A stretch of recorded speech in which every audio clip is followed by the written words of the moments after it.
What's going on, guys? Hey, Repeat back with you, and tonight it's the Fast Family League Showdown. It's the last race of round number 3, so that's right, round 3, race number 5, and tonight it is the No Name Racing, or NNR, as most of us love to call them, versus the E-Nascar Elite Association, also known as ENEA or ENEA. I tell you what, I got a couple pretty good pros here in the booth sitting with me. A lot of y'all know J-Mac from the Pro League. A lot of y'all definitely know Beast Mode from his streams as well. But first, we're going to go ahead and introduce you to the main guy over all of this showdown, all of his responsibilities got to do. Man, Slide Job, you're doing a phenomenal thing here. How you feeling tonight, buddy? I'm feeling good, especially, it's bittersweet, but, we're saying goodbye to round 3, and not as far as the number of races is concerned, but as far as rounds, this is the leap over halfway.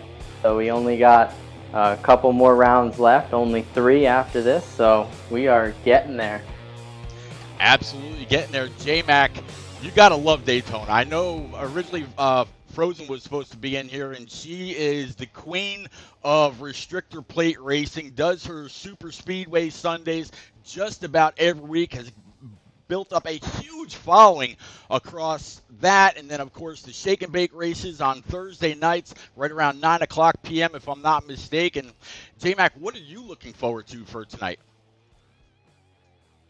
Well, looking forward to the action. Restrictor plate racing always so tight, always so tough to make ground once those restarts happen and everyone kind of figures out their line where they want to run. It's just going to be about which teams work together, and which teams work together better than the other team, and that's just going to be what we're looking for tonight. It's going to be tough. It's going to be tight. It's going to be all about getting runs. It's going to be all about taking care of each other out there. It's going to be fun. It's going to be wild. It's absolutely going to be wild, and I tell you what, the other guy that's in here, Beast Mode, I know you've been keeping up with the streams, keeping up with the points, keeping up with things as they've progressed. What we saw out of the American Ethanol race the other night versus SXRL, where one whole team was completely working together, which is what you'd really expect versus, they were both working very, very well together, but both on very, very different strategies. What do you think we're going to see out of these two teams tonight as far as strategy goes? Well, I think when it comes to strategy, you're going to see probably if we have green flag pit stops throughout this race, which we most likely will see, we are probably going to see teams pit at the exact same time, put on different strategies, and then after that green flag pit stop run, they're going to stay conservative. They're going to be working together. I was in the booth for the first race we had of the Elite 11 earlier this month, and it was eSpark taking on Online Motorsports Association. And eSpark put up an unbelievable clinic when it came to working together throughout the entire race to be able to get that win. And by the way, the winner of this matchup, it's going to be taken on eSpark, and they're one of the teams you got to watch out for when we get to the round of 8. But this race is going to be amazing. When we come to the Daytona International Speedway, and we've actually seen it at all the super speedways in the Elite 11 in this round, that we've had a bunch of upsets. Like we just mentioned, American Ethanol with the upset on Sebi's Xbox Racing League. And then you had North America Online Racing, number 9 beating number 4 TNT. Then we had Carolina Racing League, number 10, upset number 7 International Virtual Racing League. But the fact that this is number 5 versus number 6 seeded, number 5 being No Name Racing, number 6 being ENEA, this is going to be one of the closest matchups we have in this round, and I can't wait for it. Yeah, it would have really been great to see if the seeding for this round would have been the same if it wasn't for all those server issues that we had during round 2. I'm really curious how that would have shaken things up, but all in all, I tell you, Slide Job, I'm going to go ahead and bring up everything from round 2, as you talked about earlier. How Shake and Bake took the number 1 spot overall, 411 points. So they've got the bye this week. Although I'm sure J-Mac would say he'd love to be out there. He's got a team that is full of restrictor plate dominant drivers. But eSpark, like what Beast Mode was just saying, they're racing twice. They raced the other night, and now they're going to be racing again for that for the what's the word? Wild card. Yeah, there you go, for the wild card. So eSpark's going to have their hands full when you think about all the different people that are gonna be in there. But man, so yeah, you got Yep. Shake and Bake was number one. eSpark 2, American Ethanol, they progressed in third. Thursday Night Thunder is actually they're out of it, so they'll be in that wild card race. NNR is racing tonight. ENEA, like Marty just said, that's who's going back to or going against No Name or NNR. The IVRL, they unfortunately got eliminated, so they'll be in the wild card. OMA, NAOR, they won theirs. Carolina Racing League, and of course Sebi's. That's who American Ethanol won against the other night. So it's been a lot of fun this round. It's going to be great to see what you're able to come up with as far as a round 3 recap here in just a few days. But what are how are we looking for tonight here, Slide Job? Yeah, absolutely. I think you brought it up. Shake and Bake getting that number 1 seed. They're the only team to score 400 points or more in 2 rounds.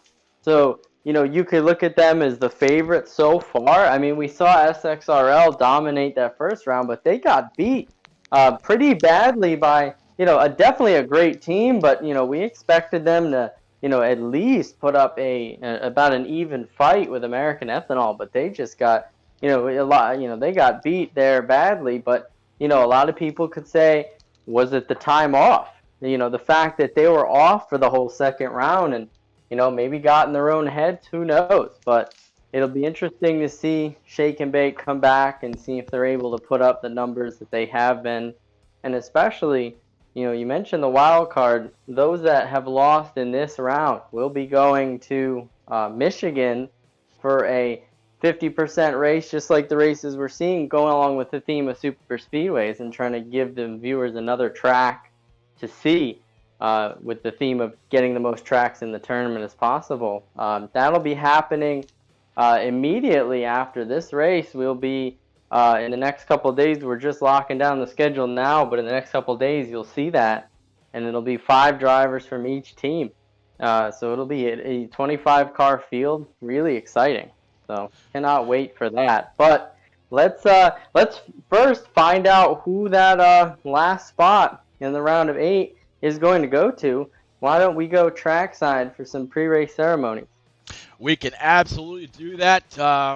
Beast Mode, J-Mac, I know y'all just as much of a patron as I am. Please, everybody else that's out there in chat, please stand and remove your hat. Let's pay a little bit of tribute, shall we?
All right, and yeah, we are back at it. Thank you very much for everybody that's hanging out, chatting it up. Definitely appreciate it. Worm Riders, see you out there. 7HD, what's happening? J-Pog, see you. Asbel, Cowboy Matt, definitely. It's gonna be one hell of a race. Like they were just pointing out, this is seed versus seed, right on top. One on top of the other. NNR versus ENEA. And earlier, I was in a pre-race party here, J-Mac, and I think you were there as well. Somebody actually pointed out that ENEA, or a part of it, used to be NNR. I think it was Frydog. He pointed out that it used to be the NNR Arkham Menard series. So it's kind of a series of drivers or players that were eventually working their way on up to drive in NNR. And believe it or not, Slide Job, one of the very, very dominant drivers in ENEA, will be back in NNR, but he's one of the people that went and started ENEA with a guy by the name of Jordan Blaine. So a lot of these guys really know each other very, very well. They've been around each other. I think we're going to look at a very, very clean, very fast, and, man, a very competitive race tonight, J-Mac. Oh, absolutely. Like I said, I'm really excited for this race. It's like you mentioned earlier, SXRL, one of those teams that we expected to almost have the red carpet rolled out for them all the way to the front, and they ended up losing their round at their super speedway track. So anything tonight can possibly happen. It's going to be about which team works best together, and honestly, it's going to be a little bit about how well those servers hold up, who can avoid some ill-timed damage from on the front or the rear. There's going to be a lot of factors tonight. It's going to be a massive wild card, and I'm really excited to see how it shakes out. Yeah, you mentioned right there, wild card. I'm pretty sure from the last conversation that was had, none of the guys are actually going home tonight. Whoever loses will be racing in that wild card. And to touch on something else that you just mentioned there, J-Mac, Beast Mode, that server, the lag outs, 75% is what it's going to take to call this race official. I believe that's right about, lap 75. So 75, once they take that 76th lap, it's considered official. I haven't seen too many server bumps here over the last couple days, but it always comes to rear its ugly head when it's Fast Family Showdown night. I'm hoping we can get this one in all the way. Yeah, absolutely, Pete. If I recall, the past few days, it doesn't seem like that these NASCAR heat servers have really been lagging out. The road courses, when we were in that round, when I was calling the race at Road America, which was Fast Family Racing League taking on, I believe it was North America Online Racing. That was like the first server that ever lagged out, and we had no idea what was going to happen in the end, but the race was deemed official, had some rules added into the book, and so now we know what's going on. But while we were at it, like you just said, at 75 laps, this race will be official. And while we were at it, I do have the race analysis set for you guys here in this race. 100 laps, 250 miles. Stage 1 set at 32 laps. Stage 2, about 30 laps. Stage 3, just about 33. The pit windows set about 14 to 16 laps. This is going to be a fun one. Absolutely, J-Mac. I mean, great breakdown. So that kind of tells me that everybody will have to make 2 stops during stage 1. They should be able to go all the way during stage 2, and then when stage 3 plays out, when everything is on, all the cards are on the table, it's going to be about who's going to be able to pair up, which teams are going to be able to get down to pit road speed together without wrecking each other coming to that commitment cone, and those who can make the least amount of mistakes as possible. Yeah, that's one thing we've noticed. It doesn't matter the rules packages, wear factor, the number of drivers, stages, whatever. Fuel mileage always manages to rear its head at these types of tracks, at these types of races, especially if we get well-timed yellows. if you're in the middle of the pack, you have nowhere to go. You might as well just stay off that guy in front of you's bumper and save some fuel and see if you can go an extra lap or two. Maybe take a shorter pit stop. Maybe pit with a few less people. Maybe pit with more people that you trust. But like you said, coming onto pit road is going to be a major place for mistakes. It's a great place to make up time, to make smart decisions, to make good strategy. 2 tires, no tires, less fuel, whatever. But it's also a place where you can get that dreaded 15-second black flag for speeding, and you can throw away a stage or even your race. And you also got to be careful at, especially as well, that pit road exit, because the rule that's in place, you cannot merge back onto the track until you're in, until you've hit the Daytona Super Stretch. We saw that happen in the E-Spark OMA Showdown, where someone did get penalized for that because they did not merge back onto the track properly. Going back to stage 1 as well, like I said, is like I said, the window about 14 to 16 laps. Depending on how late you pit for that first stop around halfway, it could possibly be a one-stop stage as well, because I actually did a test of this earlier. I was able to go a one pit stop that entire stage, and in that same race, eSpark Online Motorsports Association, everyone went one stop.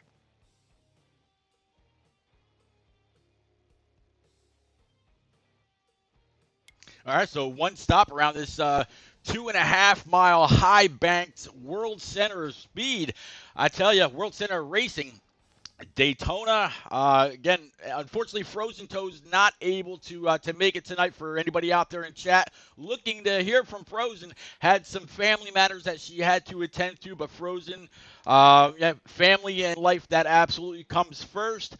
J-Mac, you normally call all these races with Frozen from what I remember anyway. I haven't been able to follow one of the streams in a bit, considering NNR and Shake and Bake are both running on Thursday nights. What do you think Frozen would say about this race tonight? You probably know her the best rather. Sorry, I actually received a call in the middle of that. So if you could repeat the last part of that. Yeah, sure. No, Frozen absolutely loves this place. You know, every Sunday Yes. She does the Super Speedway Sunday and whatnot. What do you think she'd have to say, or what do you think she'd feel about this race tonight with both of these great leagues? I think she'd be excited about the cars being covered under a blanket. That's a Frozenism that we might need to use in honor of her tonight. But it's just I mean, I think she'd just be excited. She enjoys plate racing. She's incredibly talented at it. And you said earlier that Shake and Bake full of talented drivers at plate tracks, which definitely appreciate the compliment. But I mean, it doesn't matter. You get into one of these races and anything can kind of happen. So I'm excited. She would definitely be excited. I'm sure she's disappointed she doesn't get to call this particular race, but. Like you said, family stuff, it always comes first. You know, your family, your relatives, they come over the random voices over the internet that she has to hear from every once in a while. So, but yeah, she definitely would enjoy this, and I'm sure we're going to as well. Absolutely. And it's gonna be interesting. Over the last 4 races, we've seen some that really had very, very few cautions, such as the American Ethanol race the other night. I think they had 1 caution. I was in the Lonely 43 Warthog paint scheme pace car and only got out on track 1 time.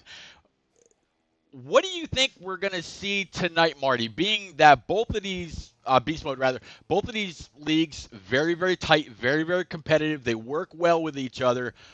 You think we're even going to see a big one, or do you think these guys are going to go flag to flag, caution free, other than the stages? By the way, don't worry, Pete. You can call me Marty. That's what I do every Fast Family race.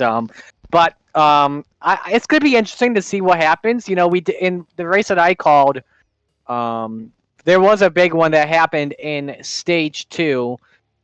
So I'd be aware of that.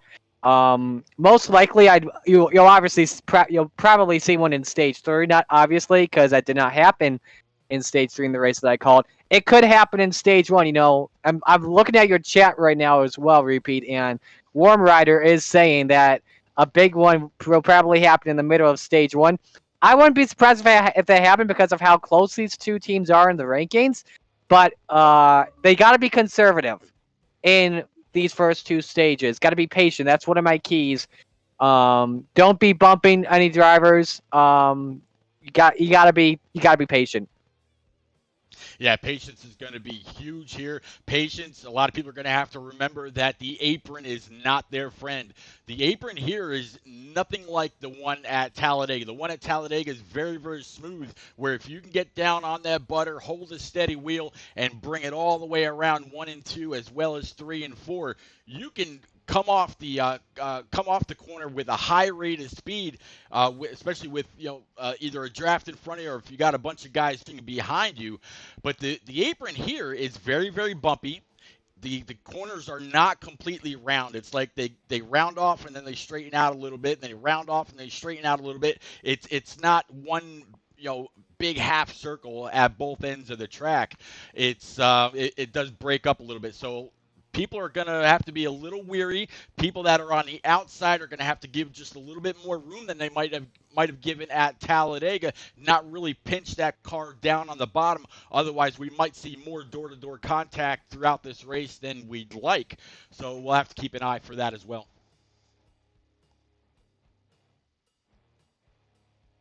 And really, so much about that contact, about the big one, it's determinant on whether these drivers are able to stay together. A bunch of mistakes happen during a pit cycle, and we end up with an 8 or 9 or 10 car field at the end of the stage, the racing for the lead. Then there's not a lot of opportunity there for that big wreck. So it's all determinant on how the race plays out. Every little thing with the plate track at a place where everyone's on top of each other, every little incident has its own butterfly effect that completely changes the entire outlook of the race. All right, just got an invite to qualifying from Slide Job. I'm going, J-Mac, you know what? I don't think you're on my friends list, buddy. Oh, well. I don't really get a chance to talk to you all that much. Peter, I think I got the invite here for you. Let me just right. make sure. Yeah, my if friends. if you don't mind, go ahead and send it on over to J-Mac. Now, during the pre-race, both teams had a choice. Like we saw in American Ethanol, they can either go out in tandem or they can go out in single car qualifying, like what they're normally used to. So let's go ahead and jump on board with a car that is just now heading out. We talked earlier about a fast guy right off the bat, and that was the ENEA shotgun. But it looks like they're actually coming to complete their lap, so I'm going to try to find somebody. Here's the 78 of NNR Cowboy. It looks like right now he's up on that high side, kind of keeping it wound up. Let's see. This should be his up-to-speed lap, and then drop on down here coming into or off of 3 and 4. Let it wash up towards the wall just a little bit. Don't scrub off too much speed. I do know for a fact that Cowboy does run a wheel, so trying to keep it as smooth as possible. And he's going to go ahead and fly on by everybody that's parked down below. That's what I was talking about the apron being just a little bumpy. I think he might have caught just a little bit too much there, kicked him back up the track, but way to recover, and then heading down this super speed. I'm sorry, the backstretch here at Daytona, heading into 3 and 4. Again, trying to keep it way down on that yellow line, trying not to move it around too much. You'll see him wash up towards the wall. Again, not scrubbing up too much speed. He's going to make a liar out of me. Now coming through the tri-oval. At the start stripe, he'll start to whoa it up and join everybody else that has completed their lap. And, we'll continue on from there, Marty. Yeah, absolutely. I'm looking on Aviator right now, and one of the big keys right now looks like that these drivers are doing. Usually in real-life NASCAR, you can go constantly around the low line. I think one of the other custom cars is doing that. The Double Zero machine of God Power is doing that. And that does work from time to time. You obviously want that low line in the corners, but it's all going to depend on how much aero you got in the straightaways and how much you control that car in the straights. You don't really want to have that much touch on the steering wheel controller, whatever you're using. You want to try and make as many little ticks as possible here. Something I'm noticing with Swats, though, he's working the high line here unless he's getting ready to start lap 2. Yeah, he's got to be starting lap 2, pinching on down to the yellow. Go ahead and take this one around. He's in that number 51 Rowdy Energy Toyota Camry. Swat's one of the main guys you got to watch out here for No Name Racing. So I'm taking a look at his stats right now for that team last week. Swat's actually finished with 20 points in the 359-285 victory over the ALOHS. Let's see here what he finished in the stages. Swat's actually was in the bottom for most of the race, but luckily, though, No Name Racing was able to get it done as he comes through the tri-oval. Be interesting to see how what his lap time is across when we get out of this lobby here, Pete. Yeah, it will be interesting to see exactly where he's going to line up. Want to thank everybody that's out there. Panda Girl, good to see you again. Thanks for coming on out. I absolutely appreciate you. Looks like we're going to be catching up now with this 88 car. Speaking of 88 cars, the one and only Tyler Dohart.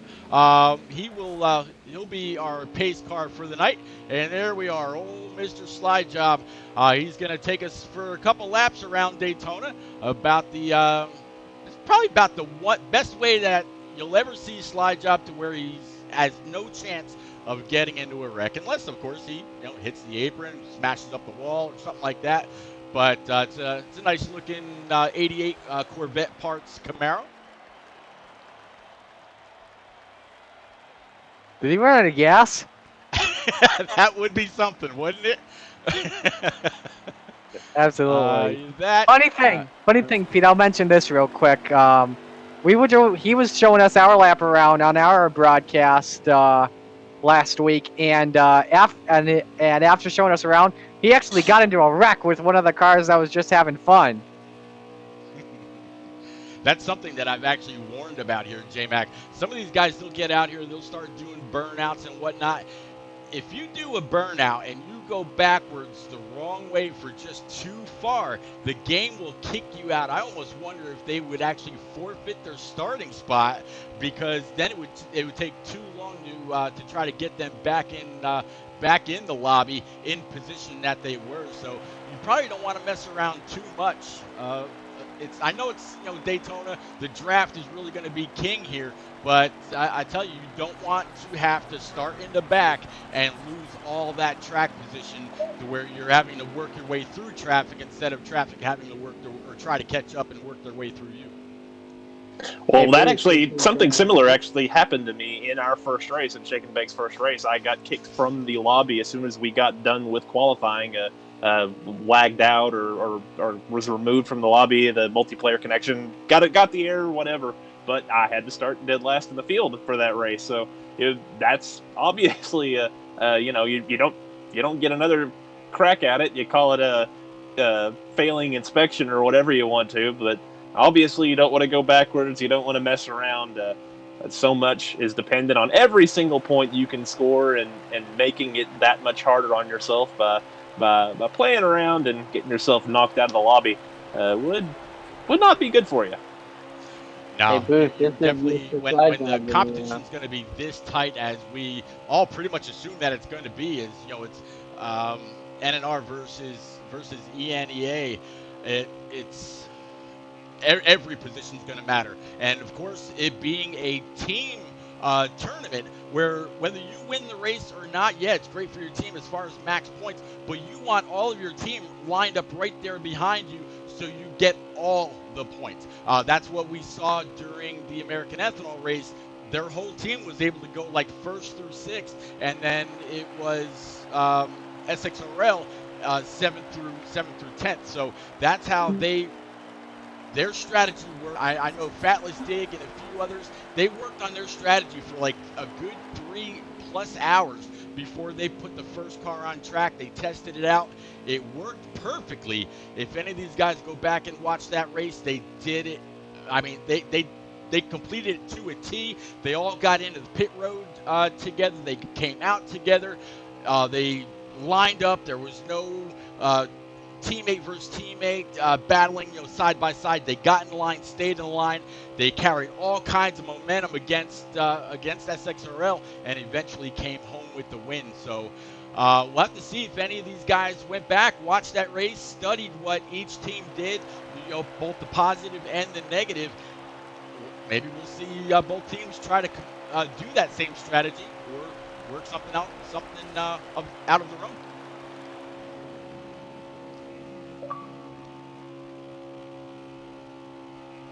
Hey Booth, this is Mr. Slidejob in the Fast Family Racing car. You guys got me? Slide job. Congratulations on keeping that thing out of the wall so far. How you doing? No one's Good. slide Yeah, job. No one said you can talk on the phone while driving. Right? Yeah, I'm sorry. I'm not texting, I promise. But, we are actually just wrapping up qualifying here in a few seconds, and we'll be getting this race going, green flag, in just a few moments. Definitely looking forward to it. It's gonna be a lot of fun. Got about 30 people out here in chat that are anxiously awaiting the green flag. So it's gonna be a phenomenal time. I know I'm absolutely looking forward to it. Marty, knowing how excited you get, I know you're looking forward to it. J-Mac, this is going to be a really fun race. We're going to see a lot of side-by-side. Daytona, since the 09 days, really hasn't been known a whole lot for its 3-wide, but hey, we might see some people try to push it. Yeah, absolutely. I don't know, man.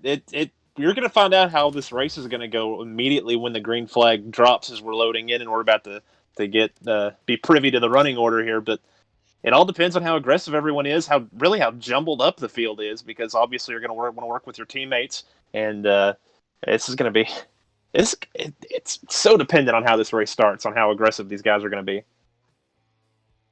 Yeah, I mean, aggression, that's something that Rick James loves to talk about. He loves to talk about patience, and there are so many different factors that that have to come into play for a restrictor plate race. You could be the guy up front leading it all the way around, but guess what? You're the one burning the most fuel. So do you want to be aggressive, try to stay in front, block that line, and just pull everybody around, or do you want to be that 6th or 7th guy in the pack that's not able to go flat out? He's probably checking up more than he's actually on the gas, just enough to stay in the pack, stay in the line, either on the bottom or hopefully on the top. I'd love to see a lot of 2-wide racing, and I think we're going to. Again, both teams very, very competitive tonight. But yeah, there's going to be a lot of aggression. I think we're going to see a little bit of patience. Hopefully, we don't see the big one. I like to see a lot of clean cars come back to the haulers when it's all said and done. But man, this is for the right to move on to round 4 and not have to race in the wildcard race against E-Spark.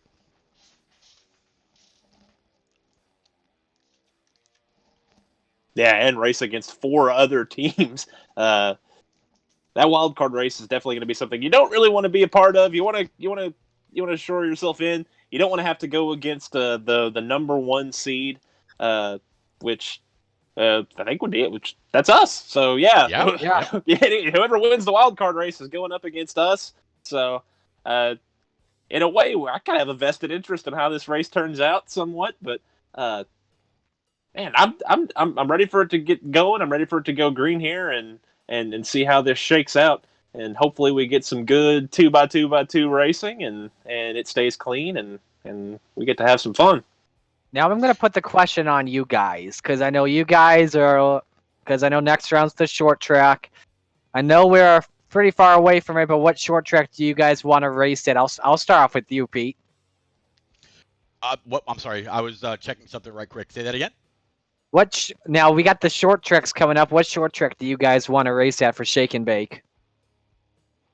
Well, to kind of touch on what J-Mac was just saying right quick, the short track round, first we've got to get through the through the other race at Michigan.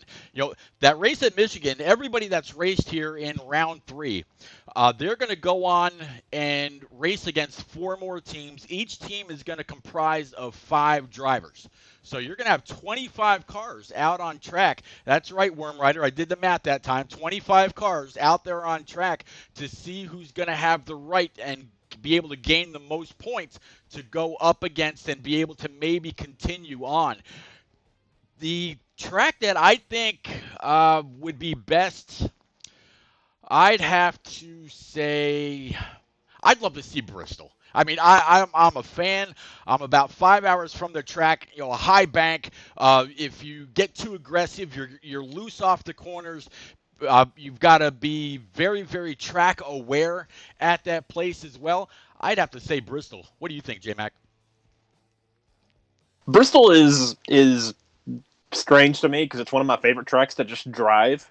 Practicing for Bristol and trying to come up with a car and trying to figure out how a line around there is a lot of fun. But then you get into the race and it's extremely frustrating because that place is so tough to pass. You almost have to lay the body to somebody to be able to complete a pass around there. And it can turn into a single file fest, kind of like a plate track, except everyone's riding around the top and it's just even more stressful because there's a lot more opportunity to run over people and to make mistakes. So Bristol could be fun if we get yellows and the field gets jumbled up and we get track position. But I don't know. Richmond is a fun track to drive. Martinsville a little bit more Jekyll and Hyde with a tight car or loose car.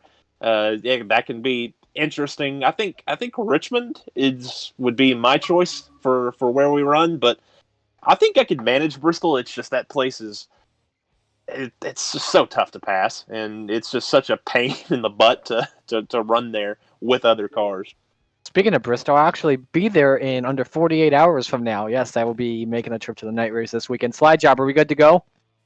Not quite yet. How Oh, about crap. go ahead and join now?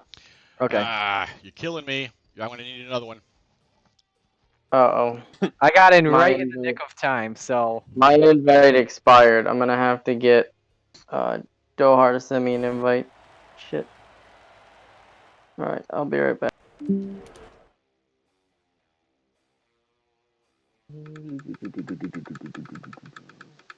Pete, I know you're in here somewhere, so I can try and send you the invite. All right. Yeah, appreciate it. There we go. I got you.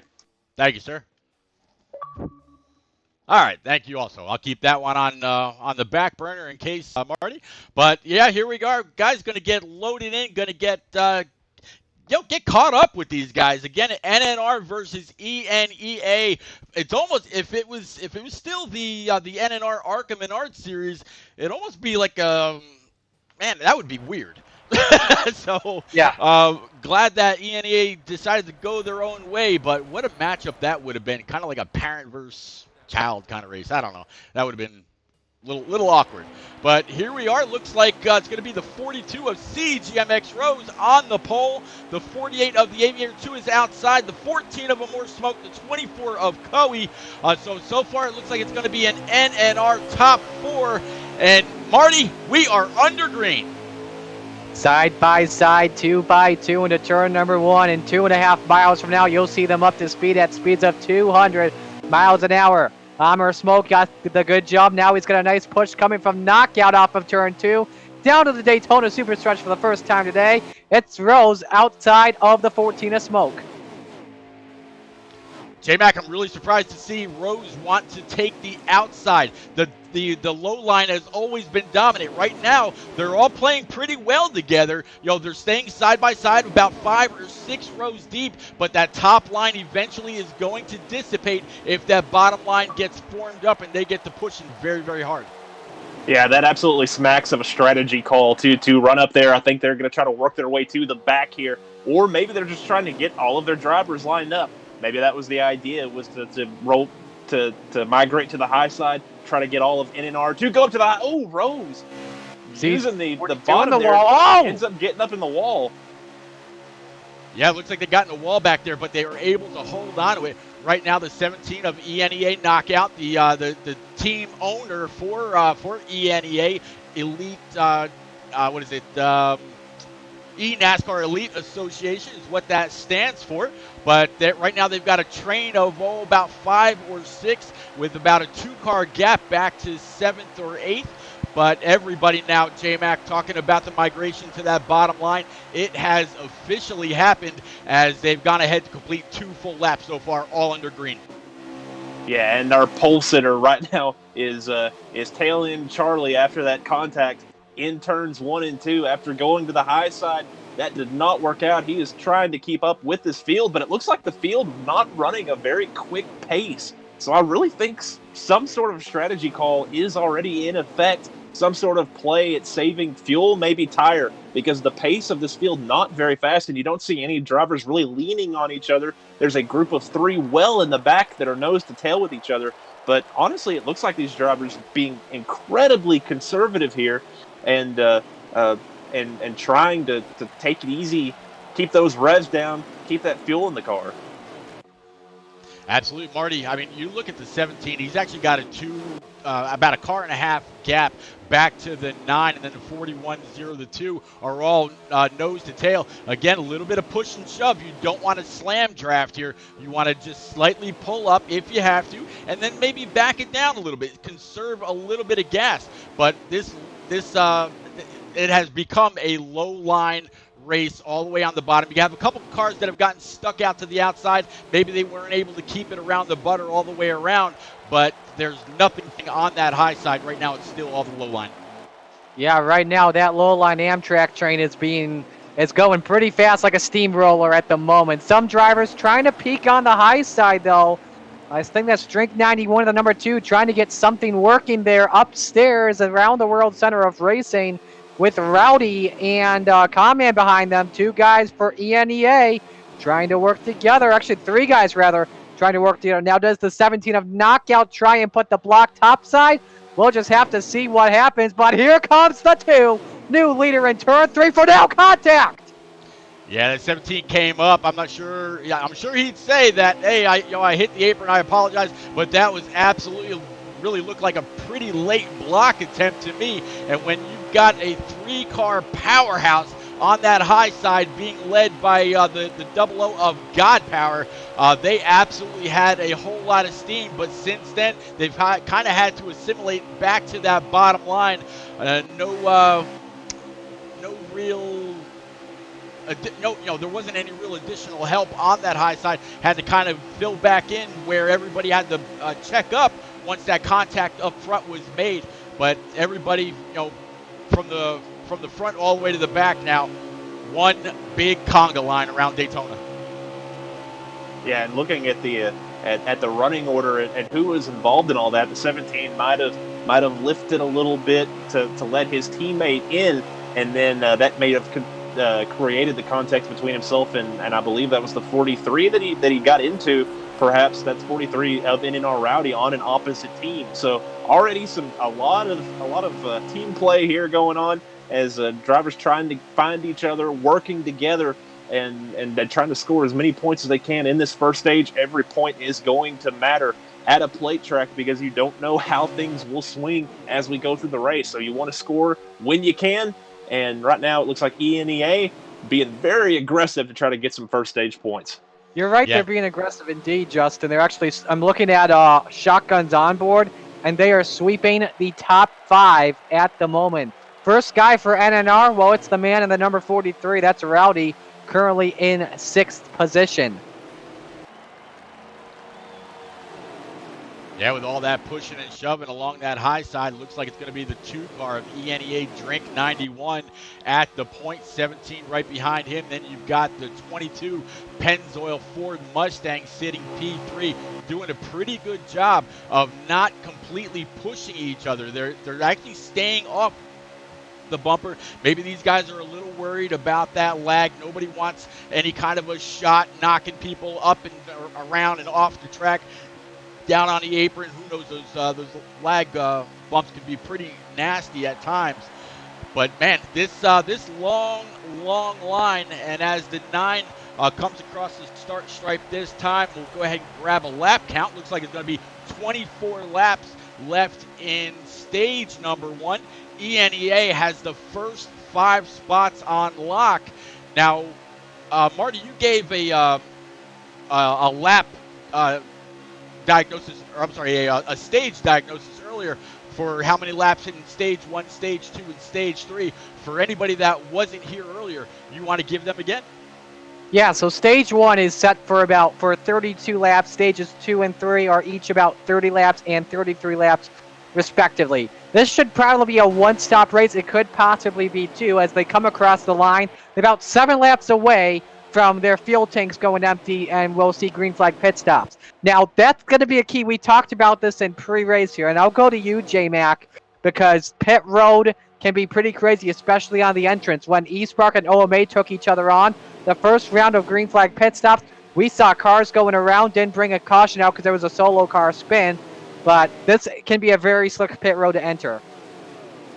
It could be a very deceptive pit road to enter it because so much of it is dependent on the speed you carry, which is completely dependent on how fast you're running in the draft. If you're pushing in the draft, then you're going about 3 or 4 miles an hour faster, and that gives you a longer stopping distance. Also, something I have noticed with presets is for this track is that the stopping distance is actually pretty low.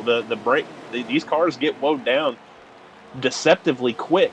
So if there are drivers that have really practiced it, that have really worked on it, they may be a little more aggressive than some drivers who haven't quite figured out their marks, how hard they want to get into pit road. And if those cars are not properly aligned, that can create some contact and that can create some of the spins that we've seen in some of these previous races. So that's definitely something to watch out for. Contact, trying to get woed down and trying to be as aggressive as you can to make as much speed as you can so you can shorten up that time down on pit road.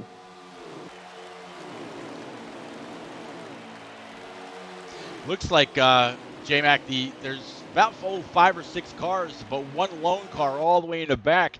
I was just on him a moment ago. It's going to be the 8 car of Rucker. Something has happened. I don't see any damage to that Caterpillar Camaro, but he's all by himself. A little bit of swerve in Urban. Not quite sure why, but after him and this this little pack that just came into the camera right there, they are all by their lonesome. Everybody still staying nose to tail on the bottom line, riding on board right now with the 36 of Boehner. He's got the 12 right behind him. In front of him is going to be the 24 of Coey, and then the 00 old buckshot numbers of NNR GP, or God Power, as some of y'all know him, coming to complete yet another green flag lap. You got to figure everybody's out here.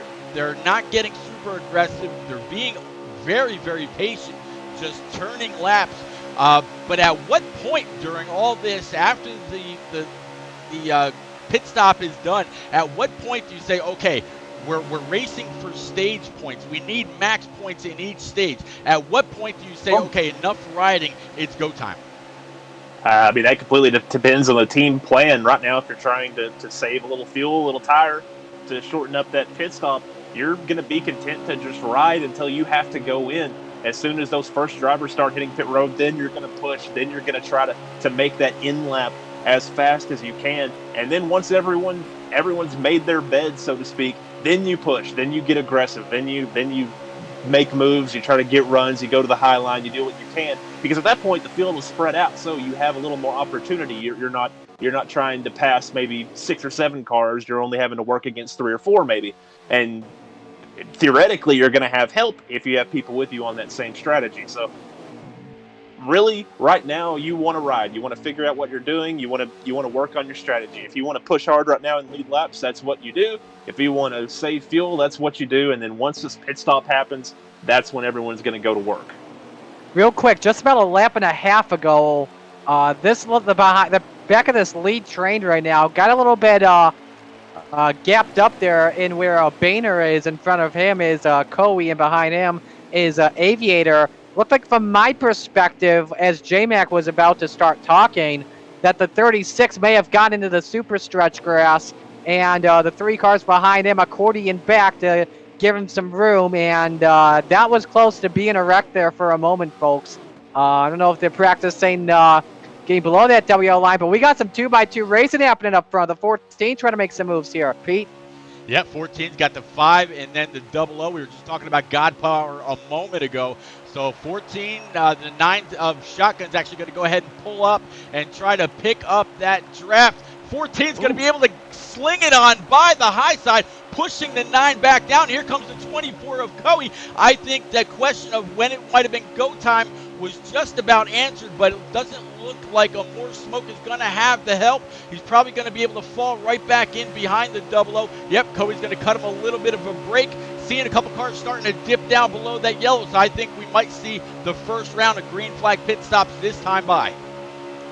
Yeah, with pit stops coming up, everyone's starting to get aggressive and trying to get some more track position to make themselves put themselves in a better spot for this pit cycle. Here we go. Here comes the everybody breaking onto pit road. The 17 carrying a lot of speed, probably a little too much. We're going to have to see how much time he ends up spending on pit road. I'm not confident the 17 was able to get down to speed. These other guys, pretty smooth getting on. And that's a big hurt right there by Knockout, who's one of the best drivers for ENEA. Actually coming in, fun fact, he's tied for 22nd of all individual points after 2 rounds. I think he came in a little bit too hot. I'm watching this stop closely. He could be held for an extra 15 seconds. Just have to see.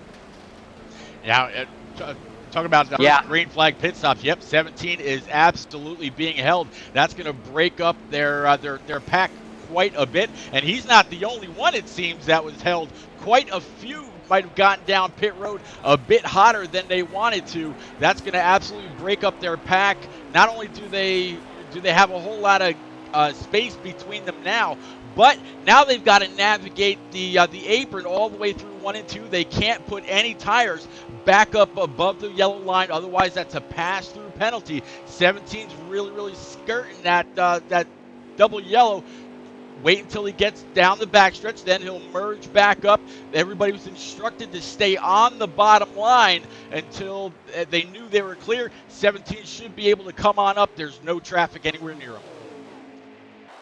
And it seems like that this pit cycle was broken up into 2 different teams. Most of NEA coming on that previous lap, while most of NNR came in this one. So that was definitely the plan from the beginning, was for the NNR guys to migrate to the back to try to get this extra lap of fuel that might help them with tires, maybe to be able to take a shorter stop. But right now it's looking like it's not going to pay off, as there's a group of NEA drivers.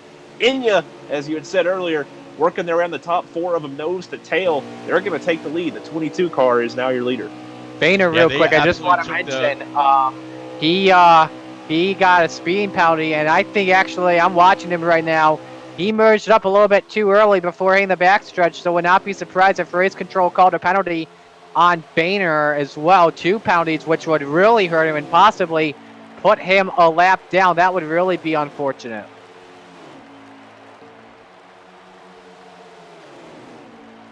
All right, so we kind of caught on with what happened after all of ENEA went on down pit road. They got very broken apart, and you saw their pack of 4 come on whipping on by all the NNR cars as they were about to merge up on the track. There's a pack of about 5 or 6 NNR cars, a couple more right behind them, including the 48 and the 24 being Coey, leader of NNR. How many laps do you think it'll take before these cars might be able to get back together, or do you think the ENEA drivers just have too big of a gap back to them, J-Mac? I believe those 4 out front, if they can stay nose to tail, that group back there probably not going to catch them.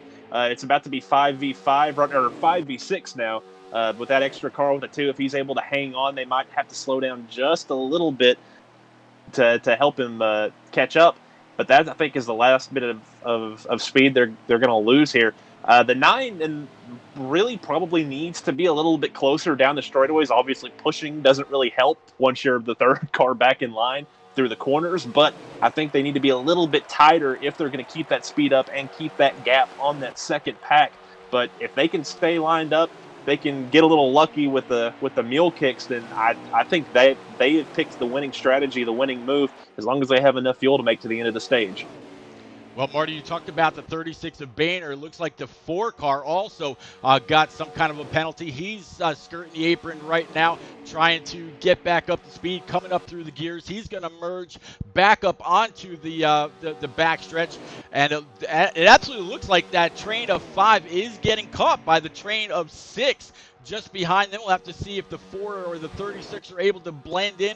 It doesn't look like it, but both teams separated pack for pack, 5 versus 6. 22 is going to go ahead and give up the lead, maybe pull out, save just a little bit of gas, or he caught the apron right there and was not able to hold on to it. This that's little bit really of side-by-side is down. definitely allowing that pack in the back to catch up.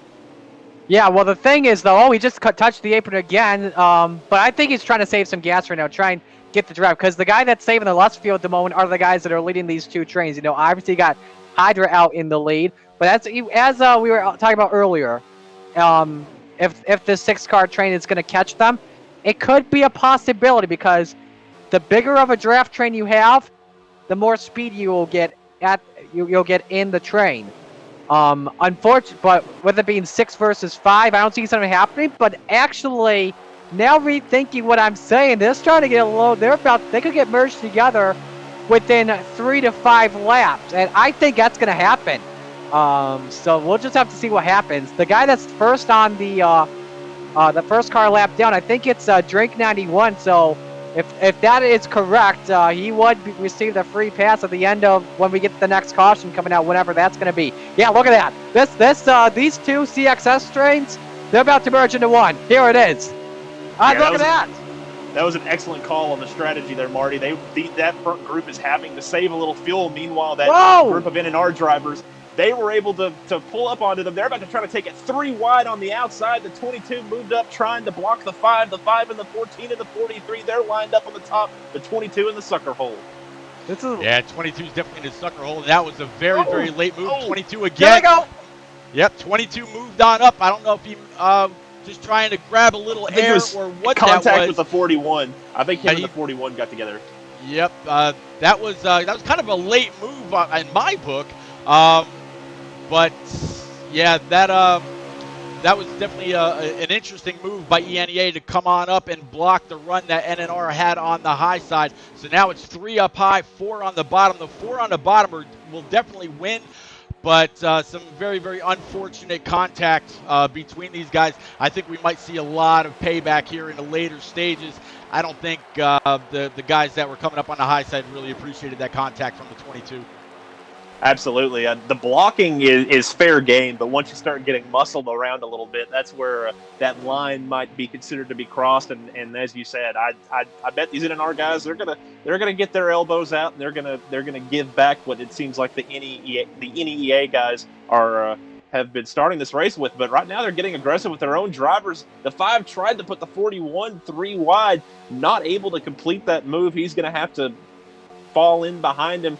This group on the outside, but that's the thing. The 41, he gets led in line by the 2, and now the NNR guys. 5 in the wall. Yep, 5 of Parzival who pulled that long train back up to this group. A little bit of contact with the outside wall. Don't see any real severe damage that 5 Chevy Camaro, but he's a little bit further back. I'm sure he's hoping that, I believe that's going to be the 14 of a more smoke is right in front of me, might kind of check up for him. But yeah, this lead pack is very spread out now. Something else I'm noticing here, guys, is the 2 car, who's currently right now the 4th car in this lead train. There's a possibility where he may not be getting the free pass here, because if you look, just about a straightaway ahead is Rucker in the 8 car, and that could definitely change everything whenever the next caution comes out. That would hurt the 2. That would, I believe, if I'm doing my math right, that would remain a lap down. And with the fact that Rucker doesn't have the draft at the moment, he's like about 5 to 10 miles an hour slower than the leaders. J-Mac, these cars are separated all over the place now. Right now, keeping up with the 43 of Rowdy, getting a big old push from the 14 of a more smoke. This time, the 6 car not able to do anything with the 43. That high line has 3 NNR cars just going to go ahead and completely overtake that 6. So if you figure the front pack is about 3 strong, trying to catch up with them right now. Let's see, that's not it. Nope. There we go. So it's going to be the... I don't think that's it either. That's not the 3. Where are we here? Where are we? Okay, I think... Leaders in Alpha 2. Yep, leaders in the 22. Okay, so here we are. So we got the 22, we got the 41, we got the 2 car, then we got 3 NNR cars followed by the 6 of ENEA. So right now, as at least the top 6 or top 7, J-Mac, it's pretty even on points. We'll have to see what kind of run this pack of 4 can get on that pack of 3, and if we see any kind of blocking either up high or down low, as we saw just a moment ago. Yeah. You have to wonder if maybe that front pack, as they get 2x2 here, the NNR are going to try to hold that line as they're basically racing against NEA for the victory on this stage. Three from each league battling each other, but the 6 kind of inexplicably lost that group of 4. And a minute ago, while that group of 3 NNR drivers were able to catch the NEA group, 43, not quite clear there. Have to wonder if either A, they're mill kicking, or B, they are having to save some fuel because they were really spread apart, and the 6 inexplicably again lost them. So just they had this sort of almost in the bag, but maybe missed a little bit on their strategy, as NNR are now trying to take control, even though it is only 3v4 here in the top 7. Getting those first 3 spots would be huge for points as they're trying to grab some draft off of that 8 car out in front. Yeah, 8 car down up in front. Now that 6 car that you were just talking about is going to go ahead and lend a little bit of a hand to the ENEA guys. That's his team. Looks like the 8 car. He's going to go ahead and move on down, not play any part to this front group. And you were talking about these guys a little bit ago, maybe saving a little bit of gas or doing whatever. Watching the stream from Shotgun, his fuel light is actually on, and all those ENEA guys, they actually pitted 1 lap before the NR team. So we'll have to see if that comes into play. But this battle up front is very, very tense. Pete, I don't mean to correct you, but that's actually not his fuel light. That's actually its engine light. Those temps are getting pretty hot. Obviously hotter behind when these guys are sucked up in that dirty air behind the cars in front of them. So yeah. Also, I was a little bit surprised there last time by going into turn 3 that smoke didn't cut down in front of the 22 Conman. Stayed in that neutral groove in the middle line of the track, but was able to get that nice draft help and keep the race lead. Now these guys, looking at Shotgun stream, this is 2 laps out, and I think at the stripe this is going to be 2 laps to go in the stage. Now this is the big thing that would hurt them. Pit road is closed now with 2 laps to go. So this is going to be interesting. These guys are going to be losing, if their fuel tanks run dry, they're going to be losing some speed. And yeah, Shotgun's fuel light just came on.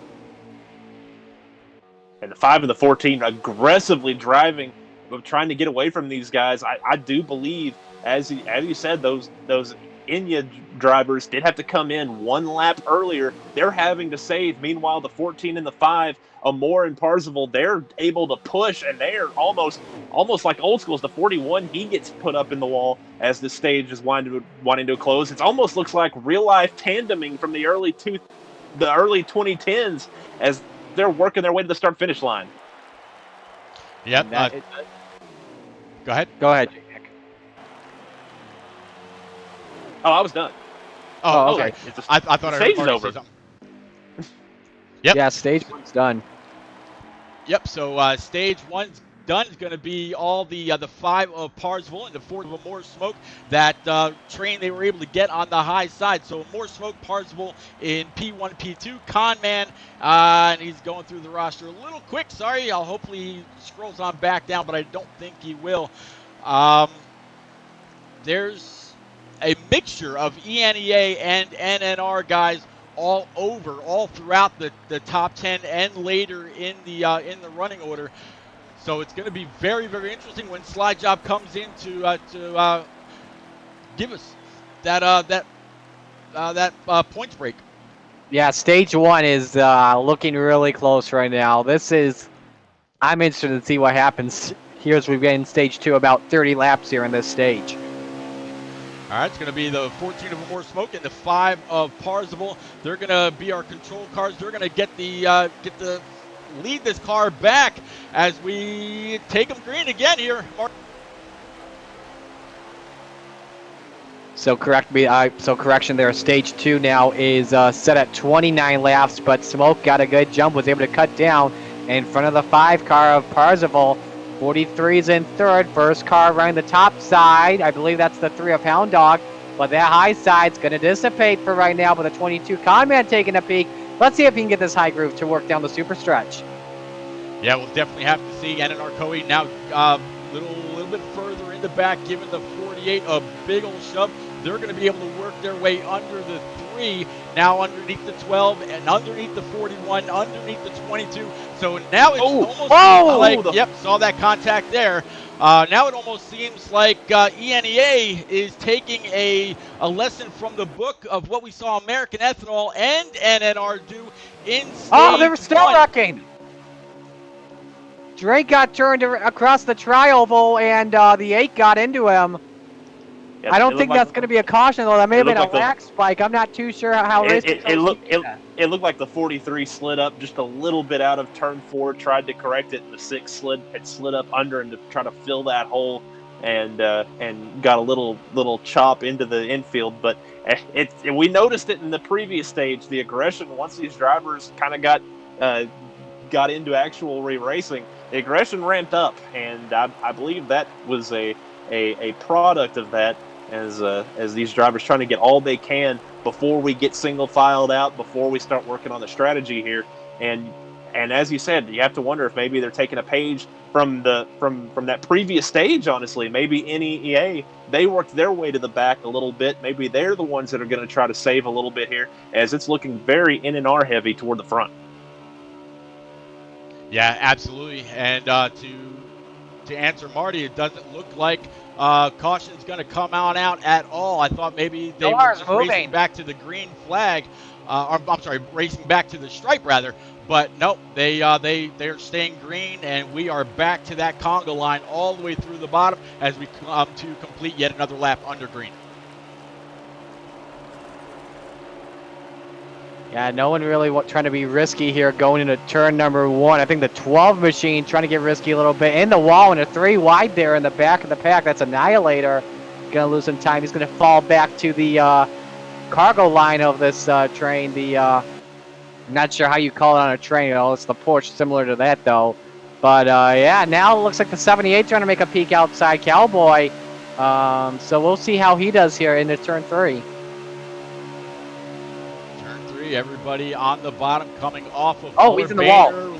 Boehner trying to split the 73 after he made a little bit of contact with the wall. The 3 and the 73, a little bit of contact, not too bad, but that's definitely going to push him a little bit further back. There's a couple cars now back there that have completely lost this very, very large front pack. Everybody trying to follow and keep up with the 14 of Amore Smoke. Now, J-Mac, right now, Amore is burning the most amount of fuel. You've raced against this guy in both the E-Spark as well as when we ran the Farewell to Heat 4 More Than a Cape.org Pro Invitational just a couple short months ago. Amore, he's no slouch on these presets. Neither are a lot of these NNR guys. ENEA, they came to play as well as they shown in the first stage. Do you anticipate, or do you think that Amore will say, you know what, I've had enough of leading, I want to drop back? Or does he take a look at the train behind him in his rear view, maybe halfway through the corner where you can see a little bit more of the cars, and say, nah, I'm going to stay right where I am because I know if I duck out, I'm going to the back? Well, with the shorter stage length, you obviously have to save less fuel to pull off the same strategy they pulled this time. So maybe he's just deciding to race it hard, to go hard, and he's just going to push. And they're not really pushing on each other too hard, so he might be backing up the pace a touch. But I highly doubt it. But I think by this point, if he hadn't moved to the back, if he hadn't bailed, if he hadn't decided.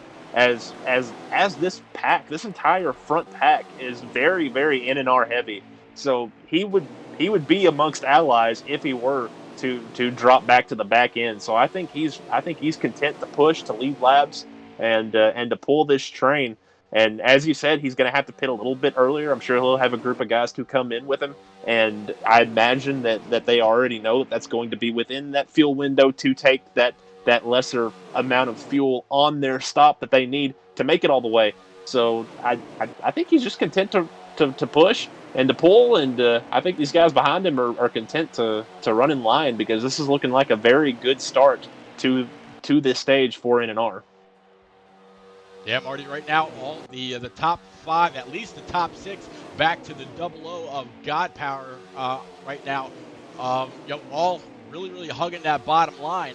We saw in stage 1, the positions that NNR is in right now is where ENEA was. They came on down, they grabbed their 4 brand new Eagle Feel Goods, or at least the right sides, filled it up on fuel, and came on back out. A few laps later, NNR was able to keep up. That's where we saw the calamity between the high and the low side.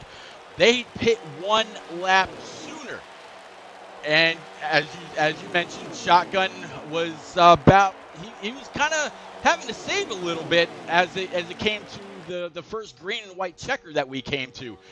Do you think with NNR lined up behind the 14 of Amore Smoke that they would all be willing to come down that 1 lap sooner if Amore has to? Or do they say, okay, you know what, buddy, we appreciate you allowing us to save a little bit of gas. You go ahead and pit with the ENEA guys, and we'll catch back up with you later. Well, we know obviously stage 2 is set at 29 laps, so this is guaranteed to be a one-stop stage here. But I think if you're ENEA, pit all together at the same time if you're in this lead pack, and try and pit before NNR does. The reason why is because you get all that horsepower, not as much as, more than NNR will have as their accident if they come in 1 lap later than ENEA does.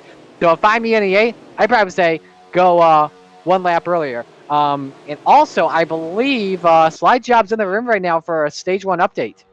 Go for it, sir. Yeah, I'm sure you really want to know this one, boy. Do I have a close one for you? We said this might be the most evenly matched round or race in the round. How about this? ENEA 26, NNR 29. Wow. So a 3-point margin, which is nothing here for NNR. So 29-26, NNR, ENEA. Guys, we are just getting started. We're not even halfway. So far, knock on something. Whether it's pressed wood or not, I don't care. We haven't seen any big lag bumps, server bumps, whatever. Seeing more contact between guys trying to block and do whatever they felt they needed to do out there on track than any issues with the lobby. So, Slide Job, whatever praying to whatever gods you did before this race kicked off, you need to do that for the rest of the showdown, okay? And I take it he's gone. J-Mac, talk about close points. Absolutely, but this is a great opportunity to blow this open with 7 NNR drivers, 3 ENEA. I will never be able to say that. However long we stream, I will not be able to get that out. But right now, this top 10 completely in favor. The 17 is pushing hard, trying to make passes, trying to get a run. They lost their buddy in the 3 car, so it's now only 3 against 7. Right now, they're going to have to figure out a way to make passes. It's probably going to have to be during this pit cycle. But they're fighting a losing battle, as this front pack is your top 10 and would be who scores points in this stage if the stage ended right now. To go back to what you were saying earlier about pitting, I think if these drivers stay together, if they stay with them more, if these 7 pit at the same time, even if they pit that lap earlier, I believe if they can stay tucked up and keep speed up and not end up on pit road, I think they'll end up in good shape. They'll be able to keep those cars wound up, drafted together, and I don't know. They're in a great spot right now. They're going to be tough to beat if something doesn't change here before the stage ends. Yeah, they will absolutely be tough. Marty, I tell you, talking about maybe blowing this out of the water, I just caught back up to the 42 of CGMX Road, so from first through seventh now, all NNR. And if this truly is a one-stop race, even for the leader in that 14, they are going to be very, very tough to beat, because it looks like almost the rest of ENEA is dispersed throughout different parts of the track. There aren't very many ENEA drivers right here in this top 10 or 11. Yeah, I think what they're doing right now, I think they're being conservative, but I think it's just a little bit too conservative right now.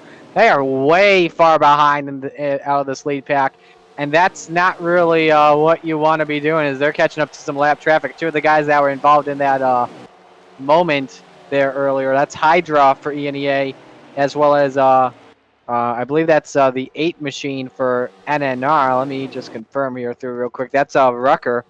So yeah, but right now, if you're NNR right now, sweeping the top 7, you're all gonna want to come together at the same time. No question about it. Yeah, it looks like a little bit of lap cars. They were asked, to kind of keep out of the way, but that didn't happen. Either that, or some of the guys were just trying to status that they were going to be coming down pit road either this or the next. But they definitely came into play more than they probably should have right there, as now they're all intermixed. And here comes most of NNR down pit road at the same time, doing exactly what they needed to do. Now we'll have to see if any get caught for speeding. But J-Mac, I'm sure you saw, and I'm sure that you've done this yourself.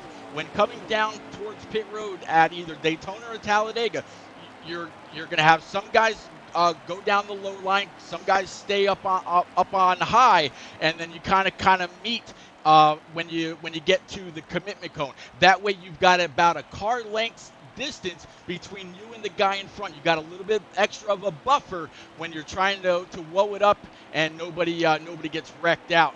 But great pit entrance by just about all of NNR right there.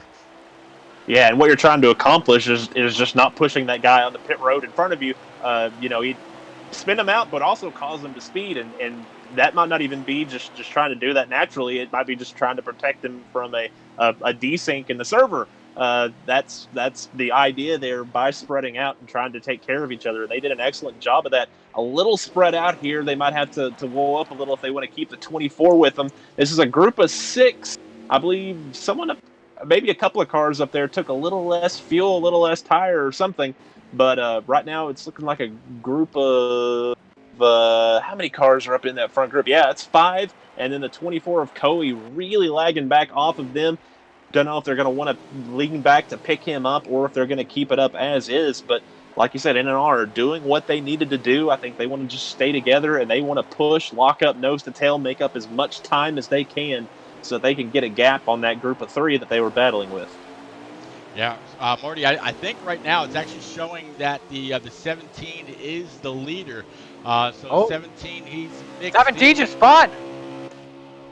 17, almost spun, my bad. Just lost it coming off of turn 2. Some of those drivers actually clipping the track there. But as of right now, I believe that Parsifal has the race to lead with Shotgun at being the last car on the lead lap. I'm not sure what's going on.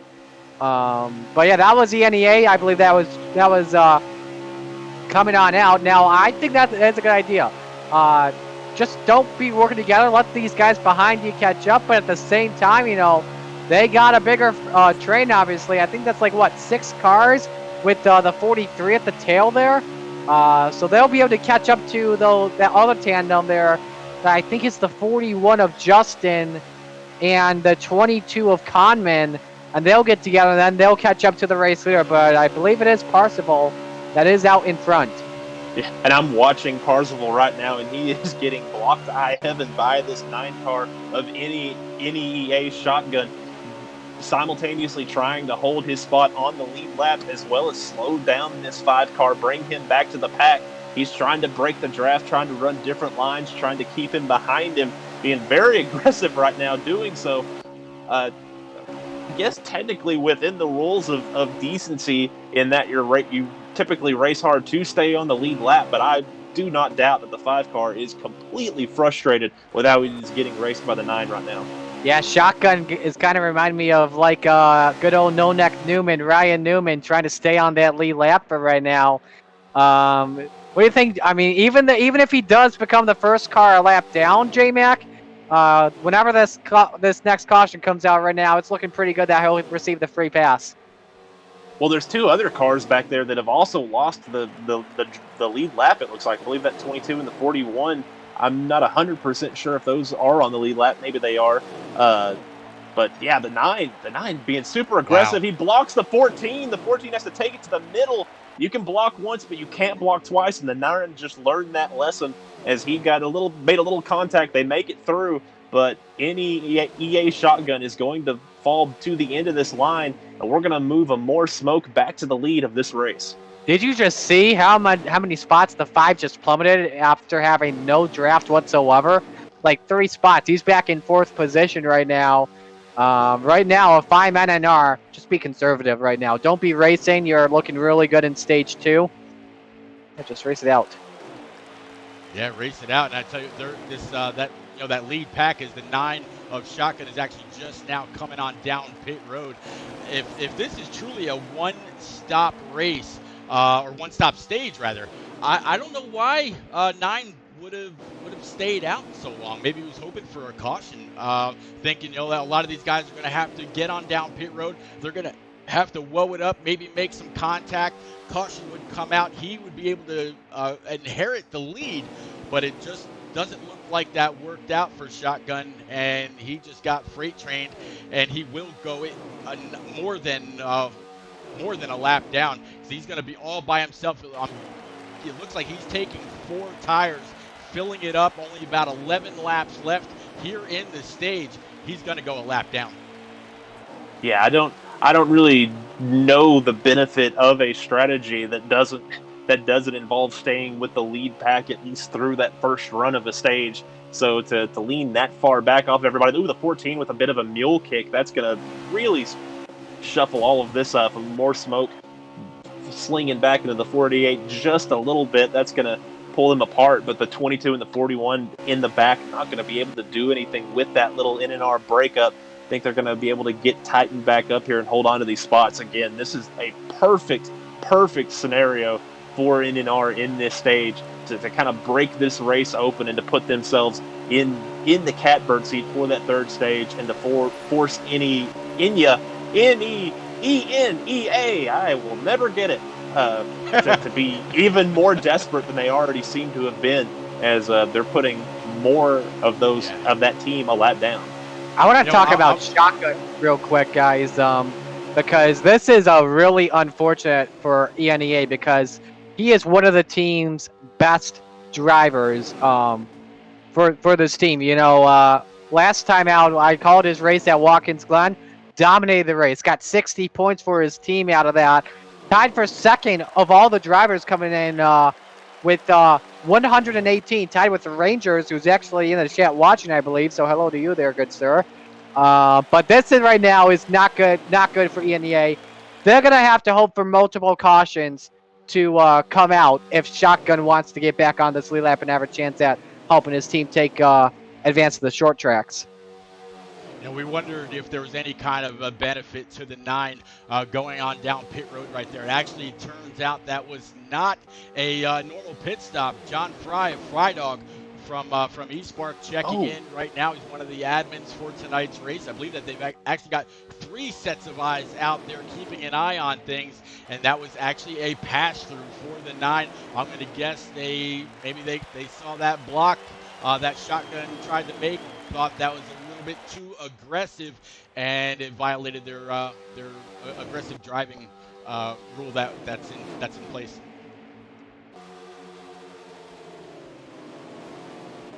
That's an unfortunate double-edged sword right there. Well, not a double-edged sword, but a double kick to the face, whatever you want to call it. To go a lap down and then to get penalized, trying to hold on to that lead lap, maybe going a little bit beyond the bounds of fairness and getting yourself a penalty. But you got to hand it to these NNR guys. They have worked together really well together. Their strategy kind of got a little interesting there in the first stage. It kind of got them separated throughout the field, and ENEA was able to capitalize on it a bit.